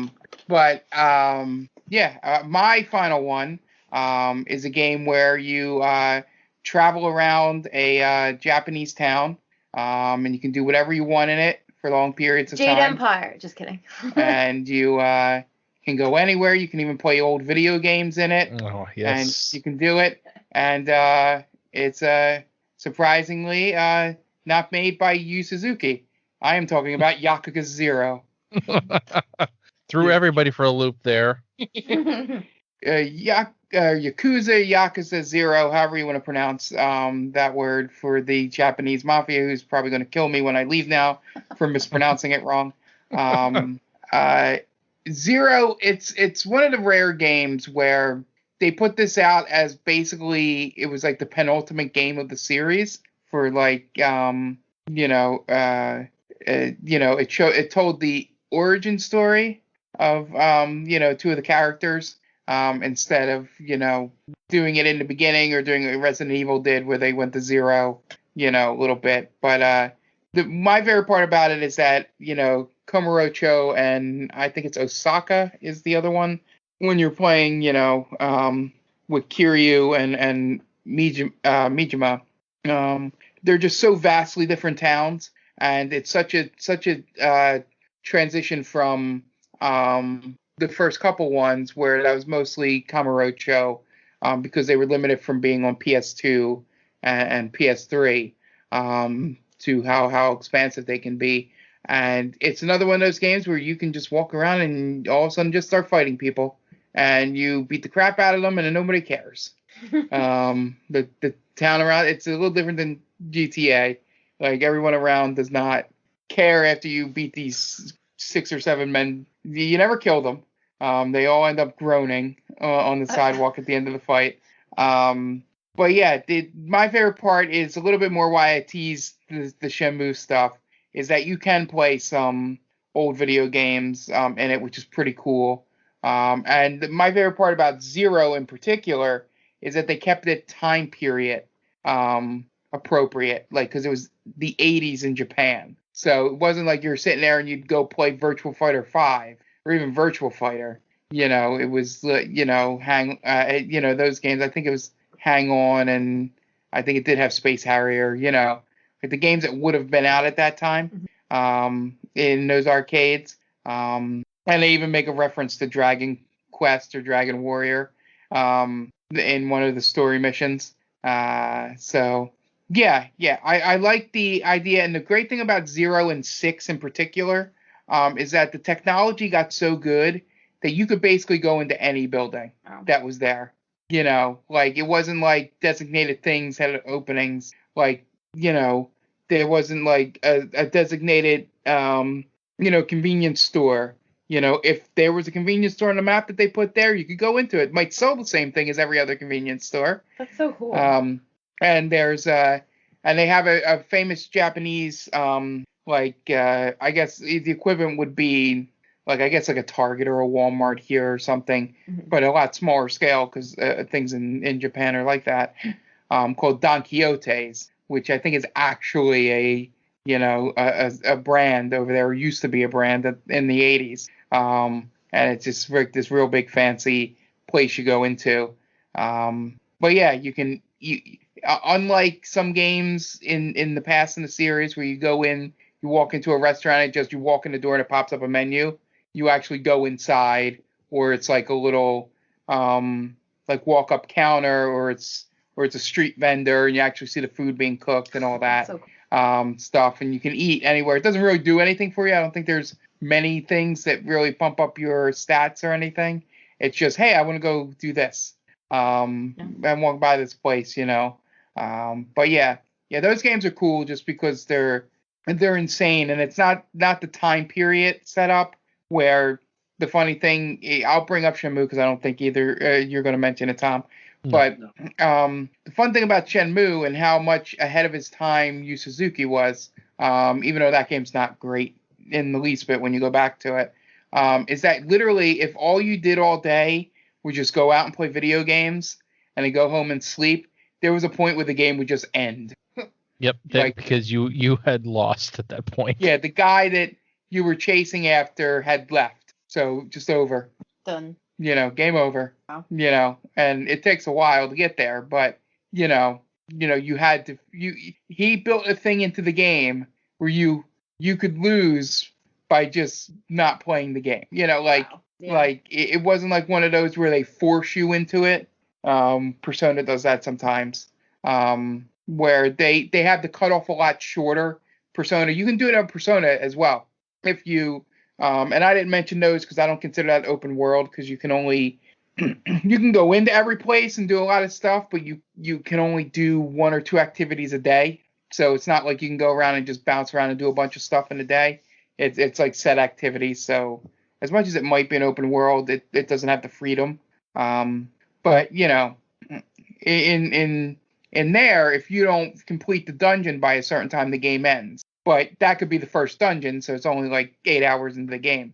Shenmue, you can play for 40 hours, and then all of a sudden the game ends, and really you'd have to start over, just because wherever your save was probably wasn't early enough for you to complete the game in the time period. Yeah. You're already screwed at that point. Yeah. There's no going back. Yeah. And they also, and not to turn this into a Shenmue portion, but the one great thing Shenmue did ahead of its time was by using dates. They actually changed the world considering the dates. Mhm. Like as you got closer to Christmas, the towns, the main area that you would go into would start having Christmas lights up. There'd be people dressed as Santa, Cool. and then once that was over, those people went away. Like it was like for a game in like on the Dreamcast in 2000, a little bit ahead of its time, which is why a lot of the stuff broke on it, and it was a very boring game. And the reason that the only thing people remember about the plot of that first game is looking for sailors, is because everything else around that, outside that open world, was just broken. Yeah. But Yakuza is like the next in line. Like that's the realized version of what they wanted to do with Shenmue, or what Yu Suzuki probably wanted to do. But yeah, I'd recommend starting with 0 and then going through the remasters. Rather than try and play it on original software, just because playing a PS2 game with an open world like that is just frustrating. So, And plus 0 has the 2 most fun mini games that I played, where one of them you're a real estate agent, essentially buying a property and stuff, and upgrading and doing stuff like that, which is fun because you as you upgrade things, you can hire and fire people, and it's sadly, you find a way to kick homeless people off your properties and stuff. They really get into what 1980s Japanese commercial real estate would be. Right. And then the other one, you run a hostess bar, and the girls have prettiness ratings, and Dear Lord, and how good they were like socially, and it wasn't like so much the prettiest girl would be the best. You'd have to find the one that matched, so it could be like a pretty girl, but not a gorgeous girl, but she had a really good personality, so that the people want to see her more, right. Because hostess bars, for those who don't know, is essentially like they just sit and drink with you, where you pay them a lot of money to do it. Yep. So just balancing that and the meters and stuff. And it was sort of like you had to go to each table if there was a problem and figure out, run it. It's actually a pretty good mini game. But yeah, it has everything I want in an open world, where you can go into as many buildings as possible. You can do stupid shit in terms of playing. There's gachapon machines where you in Shenmue, where you put the quarter in and you just get something stupid. Yeah. There's even a game where you play those electric cars, Tom, the little mini ones that go around a track. There's actually, you can level up and become a master champion of that. I would spend all my time doing that. Yeah, you buy better cars and better things, and it's a whole thing. Like a lot of things in Yakuza, it's a whole thing that you can just do to distract and not do the story. But the story's there, and that's what makes it better than Shenmue, and the reason why it's on my list. Sounds good. Awesome. All right, I guess I will do my last one, and then we'll get on to Retro Roulette. So my last one, I'm going to get yelled at again. I don't care. Just because... What's that? I said I can't save you this time. I already wasted my Witcher thing. It's okay. I appreciate the help, but my I guess my third favorite is Forza Horizon 2. It is an open world racing game. Yes, folks. Yeah. Tom's talking about racing games. So Forza Horizon 2 was like the first Forza Horizon on the Xbox One. And I was just blown away by this game because I had not played the original. But this was like the first Forza, like a first racing game you could like squad up with people. And, there was different objectives you could do where there was like speed cameras and jumps and all kinds of other stuff you could do around the world. And the world was, Forza Horizon 2 was England? Yes, it was. Is it England or France? I can't remember. But it was like the whole area. It must have been France. Yes. Horizon 2 was France. Then it was Australia. Then it was England. So it was like the whole country of France on this map. And you could just drive. You could drive. You don't have to drive on roads. You can drive wherever you want. They had collectibles. They had special cars you could find. I mean, it was super immersive, and it just happened to be at a time where I had the time to play with other people, which made the experience that much better. Like my brother and a couple other people had the game too, and we would just play this game and not actually do anything, just drive around and do stupid stuff and record it, because you could at the time. You could just tell your Xbox, because they all had to have a Kinect, to record what you just did, and it was just fun. It was like being a kid again to me, and it was just an open world adventure where I could do a race if I wanted to, or I could do stupid jumps off of gigantic cliffs. The game's not going to stop me. I could do it over and over and over again. So Yep. I really enjoyed that one. And if you haven't played if you're a racing game fan and you have not played a Forza Horizon, I highly recommend it. I think it's way better than the newer Need for Speed titles and Drive Club and things like that. So go check that out. That was a lot of fun. There's a lot of open world games, and we talked a ton about them. Yeah, it's okay, Tom. Not all of us play Burnout Paradise. And listen, Mark, I just bought Burnout Paradise Remastered because it was $5 on an EA sale. I just bought Burnout. I bought Burnout in the last 3 Need for Speed games. Even though I just said that they're not as good, I just bought them all because they were cheap and they were on super sale for this Lunar New Year or whatever. Yeah, and you can only play Burnout Paradise the way it was meant to be played. With the song "Girlfriend" by Avril Lavigne playing on repeat. Listen, while you're driving.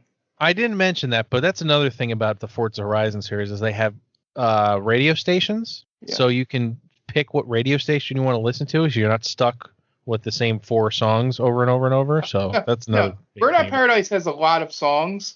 You can just go in and turn them all off and just have only "Girlfriend" by Avril Lavigne playing constantly.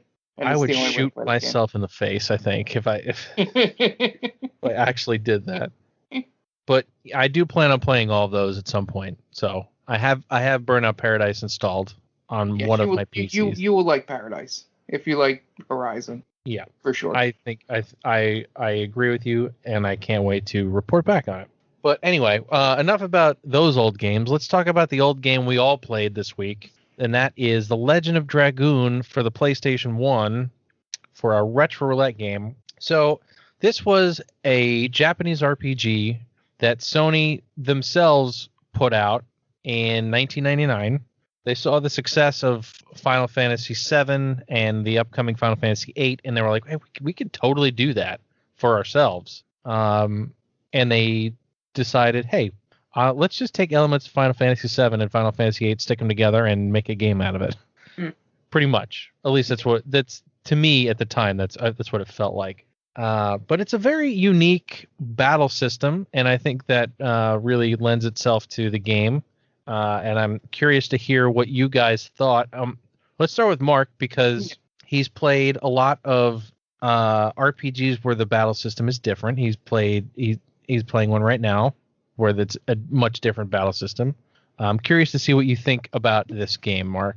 Yeah, so I may have played the least out of all of us here in terms of the game itself, but I think I played enough to and watched you to kind of get it. One of the things about the rhythm combat that it kind of reminded me of a little mix of, and I don't know if you play it longer, it changes and gets more complex and separates itself from these. But it gave me a lot of vibes of the timing system for like something like a Paper Mario or a Super Mario RPG in terms of doing that. And it reminded me a lot of Lost Odyssey on 360. Yeah. I haven't played Lost Odyssey in a few years to see if it's almost the same. It felt like it was almost the same combat. And I wonder if there's any crossover in terms of developers with that. Yeah, the whole storyline felt very, we saw this was successful, let's make this story the same sort of vibe, or the look at the characters the same, which is probably why as much as it should be in my repertoire of games that I played and beaten, probably would be one I would bounce off hard now. just because of the sheer fact that it's so similar to everything else I've played. I think that's one of the reasons why I liked Wild Arms, and I'm really liking Trails in the Sky. Just because as much as they have a lot of the elements, it's not exactly the same. I think it has more to do, and maybe you two agree with me, has a lot to do with the look, that it looks like a lot of those games. More so than if they were a bunch of chibi characters, doing the same thing, I would be okay with it. Mm-hmm. But with them having the same models that made them look like FF8 characters, which is my least favorite Final Fantasy, or even close to some of the 7 models, it just, I got enough of it from playing and watching you, and like I said, with all the other games I got to watch, and being responsibilities of being, a person in their 30s. It was a game that isn't different enough to keep my curiosity up. I understand. That I probably wouldn't play through it. The RPGs that I play now are all different, and I will play at games in that series, even though they're probably pretty similar. The 2 series I play most at every game that I can try and play. Being Persona and the Tales series, the Tales of series. But I like those for different reasons. Persona has the whole, a relationship, social link thing, and Tales of, you get to dress up your characters in weird, dumb costumes that stay through the cutscenes, which is amazing and makes me pissed off that they won't let you take screenshots on the PS4 version. Because there's some scenes where this one character is doing this really mean scene, but really yelling at somebody or getting angry, and they're wearing these like novelty anime mean eyeglasses, and it's just real dumb. But yeah, I think going back to Legend of Dragoon, I think if I would have played it back when it came out, I probably would have stuck with it, being that really my first foray into JRPGs, like understanding what was going on, was with 7, so and then 8, 9, 8, 10, and then this would have been in that time frame. I went back to 9 after 10 and found out, this was probably my favorite of the 3 PS1s. And then I played 6 and was like, it was much better back then. It's just now, I think I'm more curious, from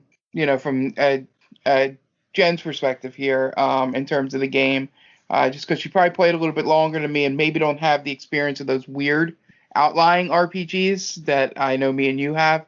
For games like Lost Odyssey, which I don't know if many people really know about.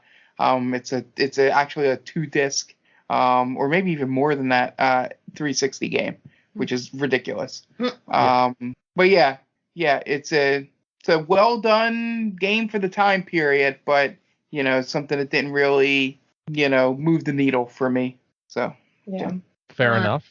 You want me to go next? Yeah. Yes, I would. So I'll start by saying what you said, how it reminded you a lot of Final Fantasy VII and other things where you feel like you wouldn't want to continue playing through it. That's 100% what I felt as well. Plus, I feel like you guys would murder me if I didn't play through Final Fantasy VII and then started another RPG. Well, especially this Tom one. Yeah. Tom would kill me. Considering how far you made it into Final Fantasy VII, yeah, I would. I didn't get to punch a train or something, right? That's 6. That's you get 6. to suplex a train. Oh, okay. Then I'm totally... See, I had too many RPGs already. But anyway. So my first note that I wrote was that it reminded me of Final Fantasy VII.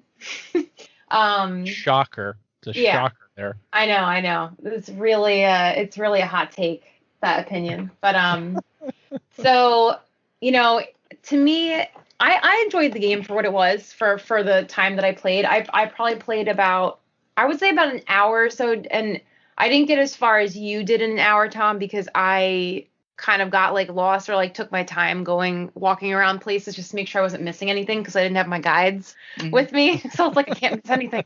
So it has I like the towns have the shops and the NPCs and dungeon battles. It's just a typical RPG. I know I said this on stream when I was watching you, but when I got to the it's like the dungeon over the water, and it kind of looked like you're going through a cave and there's like a river going through the cave. It totally reminded me of what I imagined our first D&D campaign experience to look like in my head. So I enjoyed it so much more just because of that, which is dumb. It's just me. But that was just something dumb I wanted to mention. I always appreciate the elements being brought into a storyline too, although that for somebody is probably like really cringy and like, oh my God, again with the whole element thing, but how all the characters have a different element that they're born with power wise. For me, that never gets old. I don't know why. I liked how the game started out with action right away. And it helped you learn the battle system, which really wasn't that complicated. At least it wasn't when I started. As far as I got into the game, it didn't seem super complicated. I'll get into that more. Yeah. I find it hilarious how Dart, like in the beginning, he just will turn around and then his character like dashes away. I just found that funny. When he's upset or he's running from the dragon at one point. Also, I was really glad that it had dragons, which brings me to my first negative. Why do they look like lobsters? Yeah, the dragons are so creepy. I don't know why they're just the weirdest looking dragons I've ever seen in a video game. In that game, I don't know why. They almost look like what's that movie that Dan hates because they lift the giant mech by the airplanes? Pacific Rim. They look like the Pacific Rim monsters. They don't look like, for some reason, I can never remember the name of that movie. I don't know why. But they look like Pacific Rim monsters. They don't look like dragons. I don't know. Whatever. Anyway, that bothered me a little bit. But I didn't really have negatives, really. I guess the whole story about how, Dart's town burns down and then he's out for vengeance, like, that's definitely overdone. But considering when the game came out, maybe it's not really fair to hold that against it because maybe it really wasn't so overdone at that point, Yeah, I'm pretty sure, like, it's one of those things where you can look at it now and say, oh, it's so cliche or whatever, but I don't think at the time it was a cliche yet. I think it was still pretty new. Right. Yeah. So I mean, like I said, I didn't really find any negatives. I got as far as, I think it was Helena. I put it down because I'm pretty sure that's what it was in my notes here. But yeah, I mean, like I said, it was good for what it was. I, again, agree with Mark. I wouldn't continue my playthrough of it just because, again, I don't want you to kill me for starting another RPG, because then they're just going to start meshing in my head and weird things are going to start happening. So I enjoyed it for what it was, for playing it on for Retro Roulette, and I think I'll move on beyond it. I'll say that much. Okay. I mean, that's fair too. I at this point, now that we're talking about it, you just need to continue your Final Fantasy VII playthrough. That'll make me happy. I play like 15 games. Well, considering you made it pretty far in that game, considering... Yeah, that's true. I did make it pretty far. I did commit to it for a while there. And you have a save file, I'm sure. If you still have the laptop, you can get that onto a new thing. We'll talk about that. We'll talk about that later. So I have beaten this game. This is one of the games I've actually beaten that we're talking about on this podcast. So the battle system does get way more complicated later. I mean, not way more, but it's just you'll get more and more chances to hit.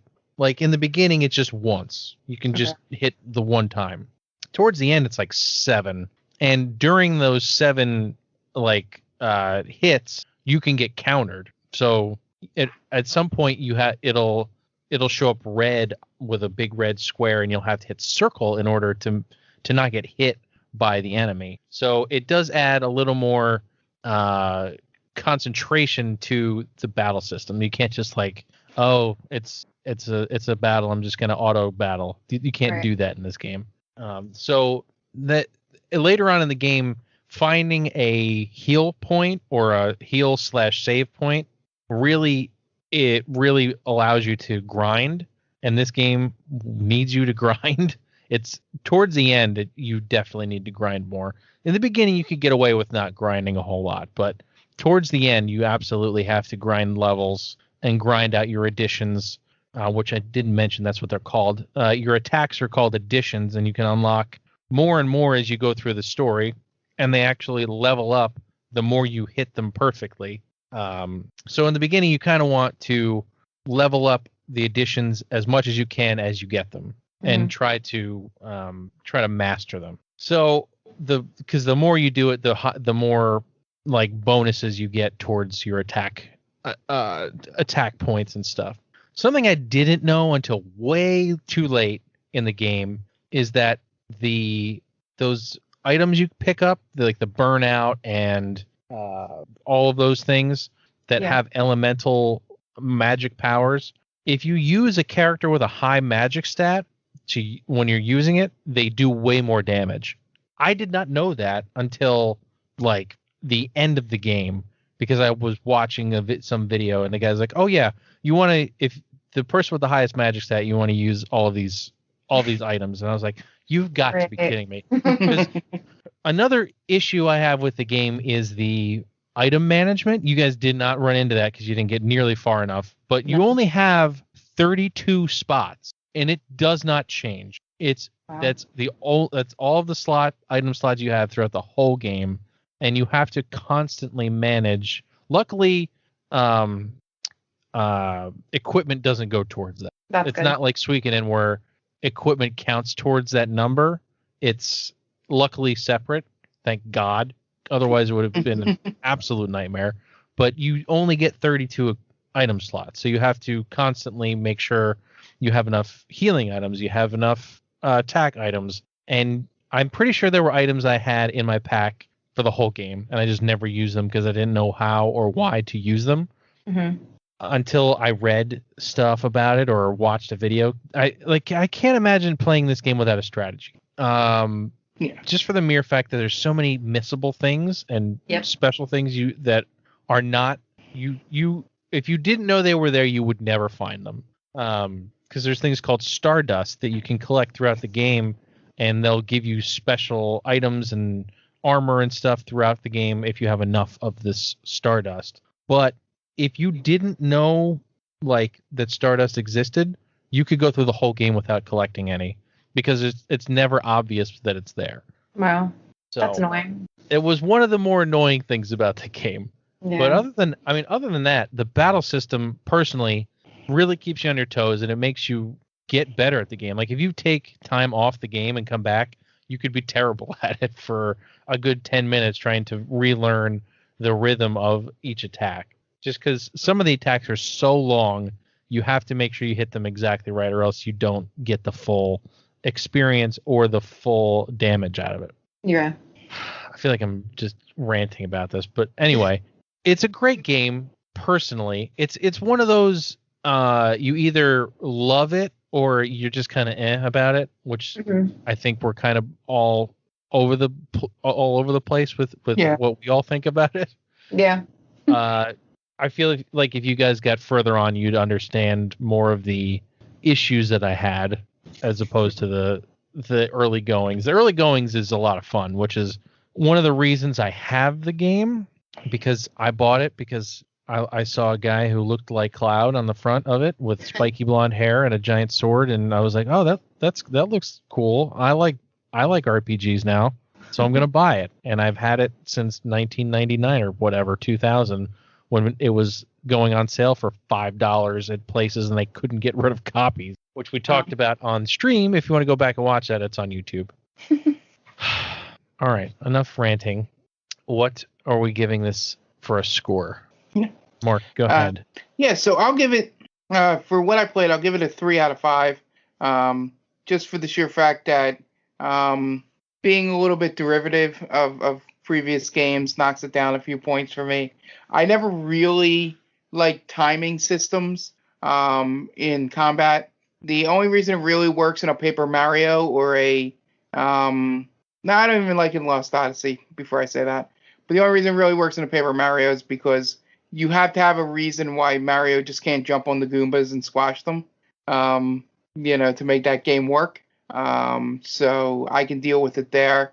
But it's a good enough game where, it's not unplayable. It just wasn't my cup of tea in my current gaming mindset. Okay. I mean, that's totally fair. And this is a really old RPG where things are not, they're not as they should be now, I guess you could say. Jen, how about you? So I'm also giving it a 3 out of 5.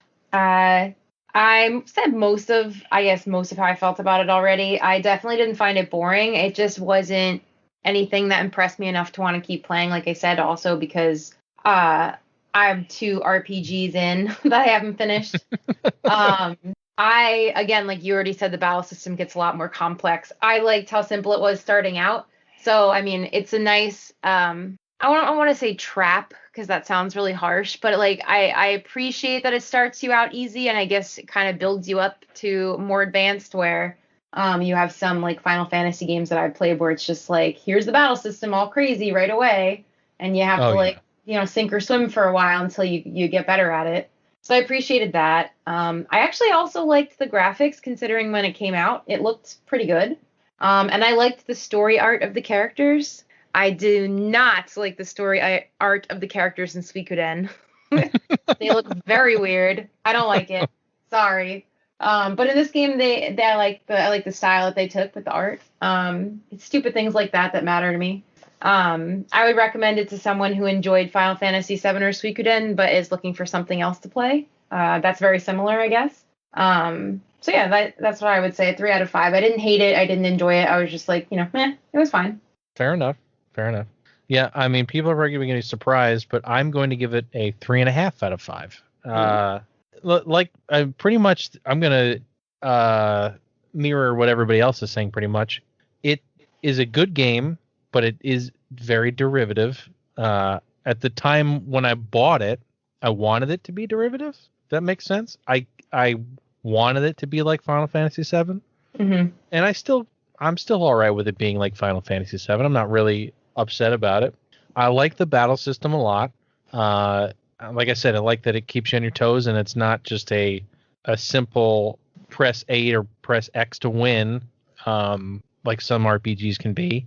So I would highly recommend it to someone who needs an RPG that, the story is not super important, or you're just interested in something where there's lots of battles and you can transform into these super dragoon things, which I wish you guys would have gotten to see. Maybe I'll load up a save towards the end so you can see what you actually turn into. But I do think that as you progress, you grow with the characters. The characters do grow on you as well. And it looks great on emulation. I think I mentioned that on stream, but if you emulate this game, it makes it look about 100 times better because it's very blocky on the PS1, and playing it on emulation with a much higher resolution will definitely make it look better and make it more playable, I feel like, for someone in 2021. Yep. All right. I feel like this episode is never ending. So let's spin the wheel and get us on out of here.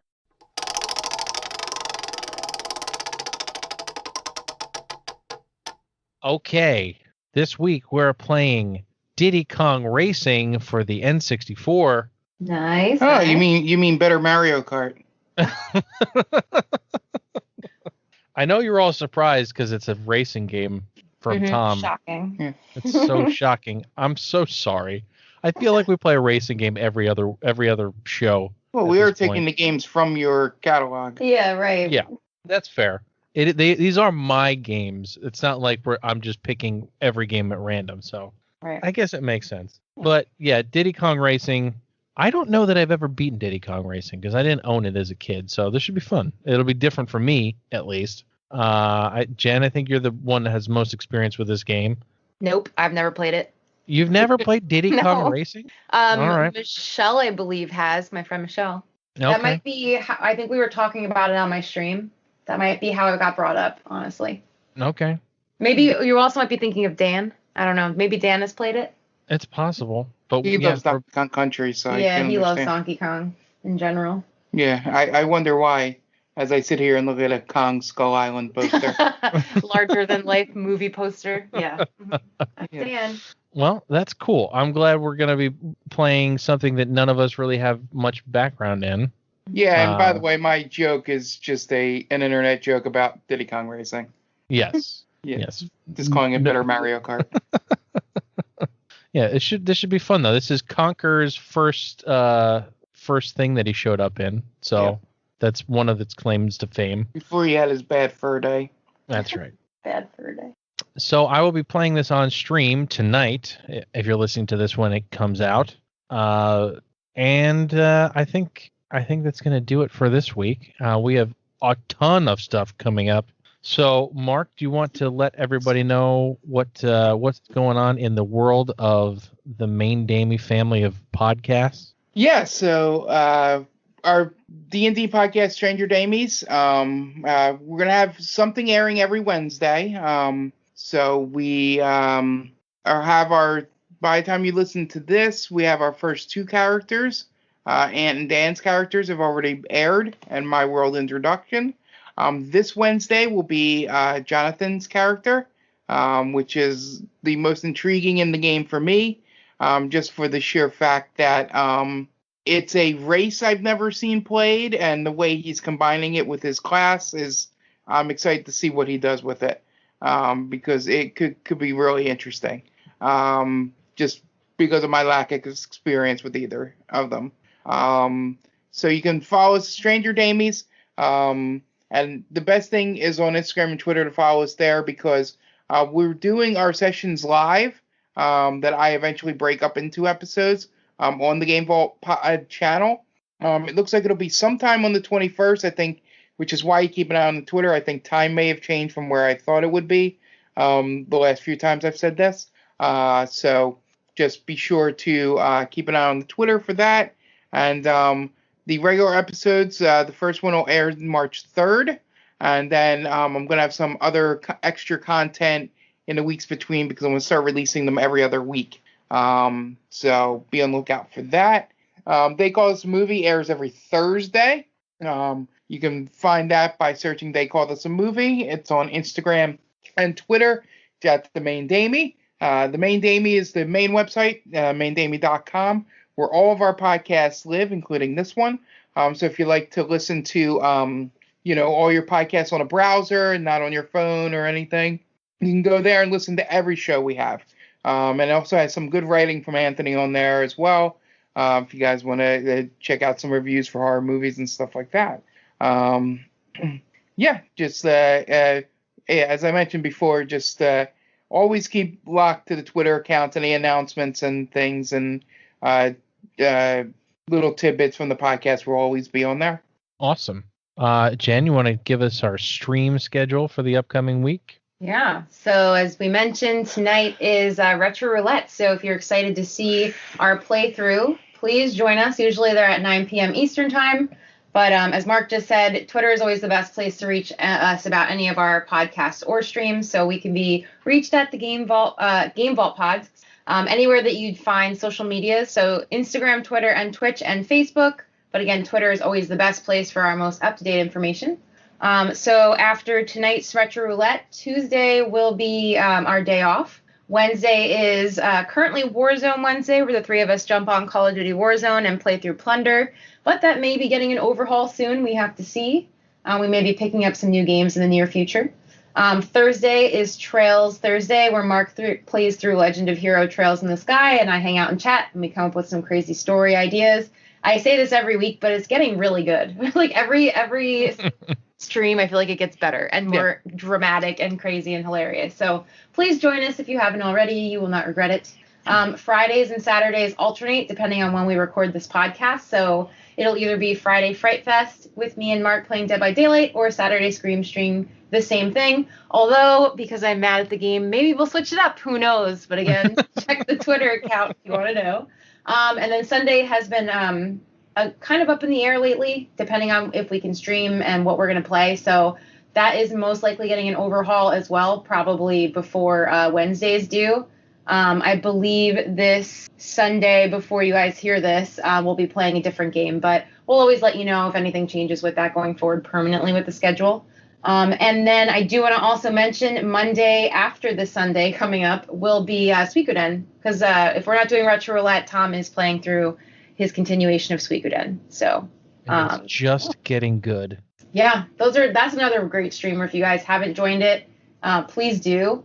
It's a game that I feel like a lot of people are like, ooh, what's that? And then once we start telling them what it is, they get really interested in even the idea behind it. So I would also recommend checking that out as well. Yeah, that's basically a Pokemon for JRPGs. Yeah. Yep, Pokemon for JRPGs. All right. So we do have, like Jen said, we have all kinds of stuff coming up. I do want to mention before we get out of here, we're an affiliate of Stone Age Gamer. So if you're interested in retro gaming hardware, controllers, cables, EverDrives, memory cards, pretty much anything you can think of for your retro game collection or consoles, feel free to go and check them out. We have a link in the description of this podcast, and anytime you use it, it gives us a little kickback anytime you purchase something, and it makes doing these podcasts easier and allows us to get them to be better over time, better audio, better production value. So any little bit helps. So join us tonight on stream at Retro Roulette. And for Mark and Jenny, I'm Tom, and we'll catch you guys in the next one.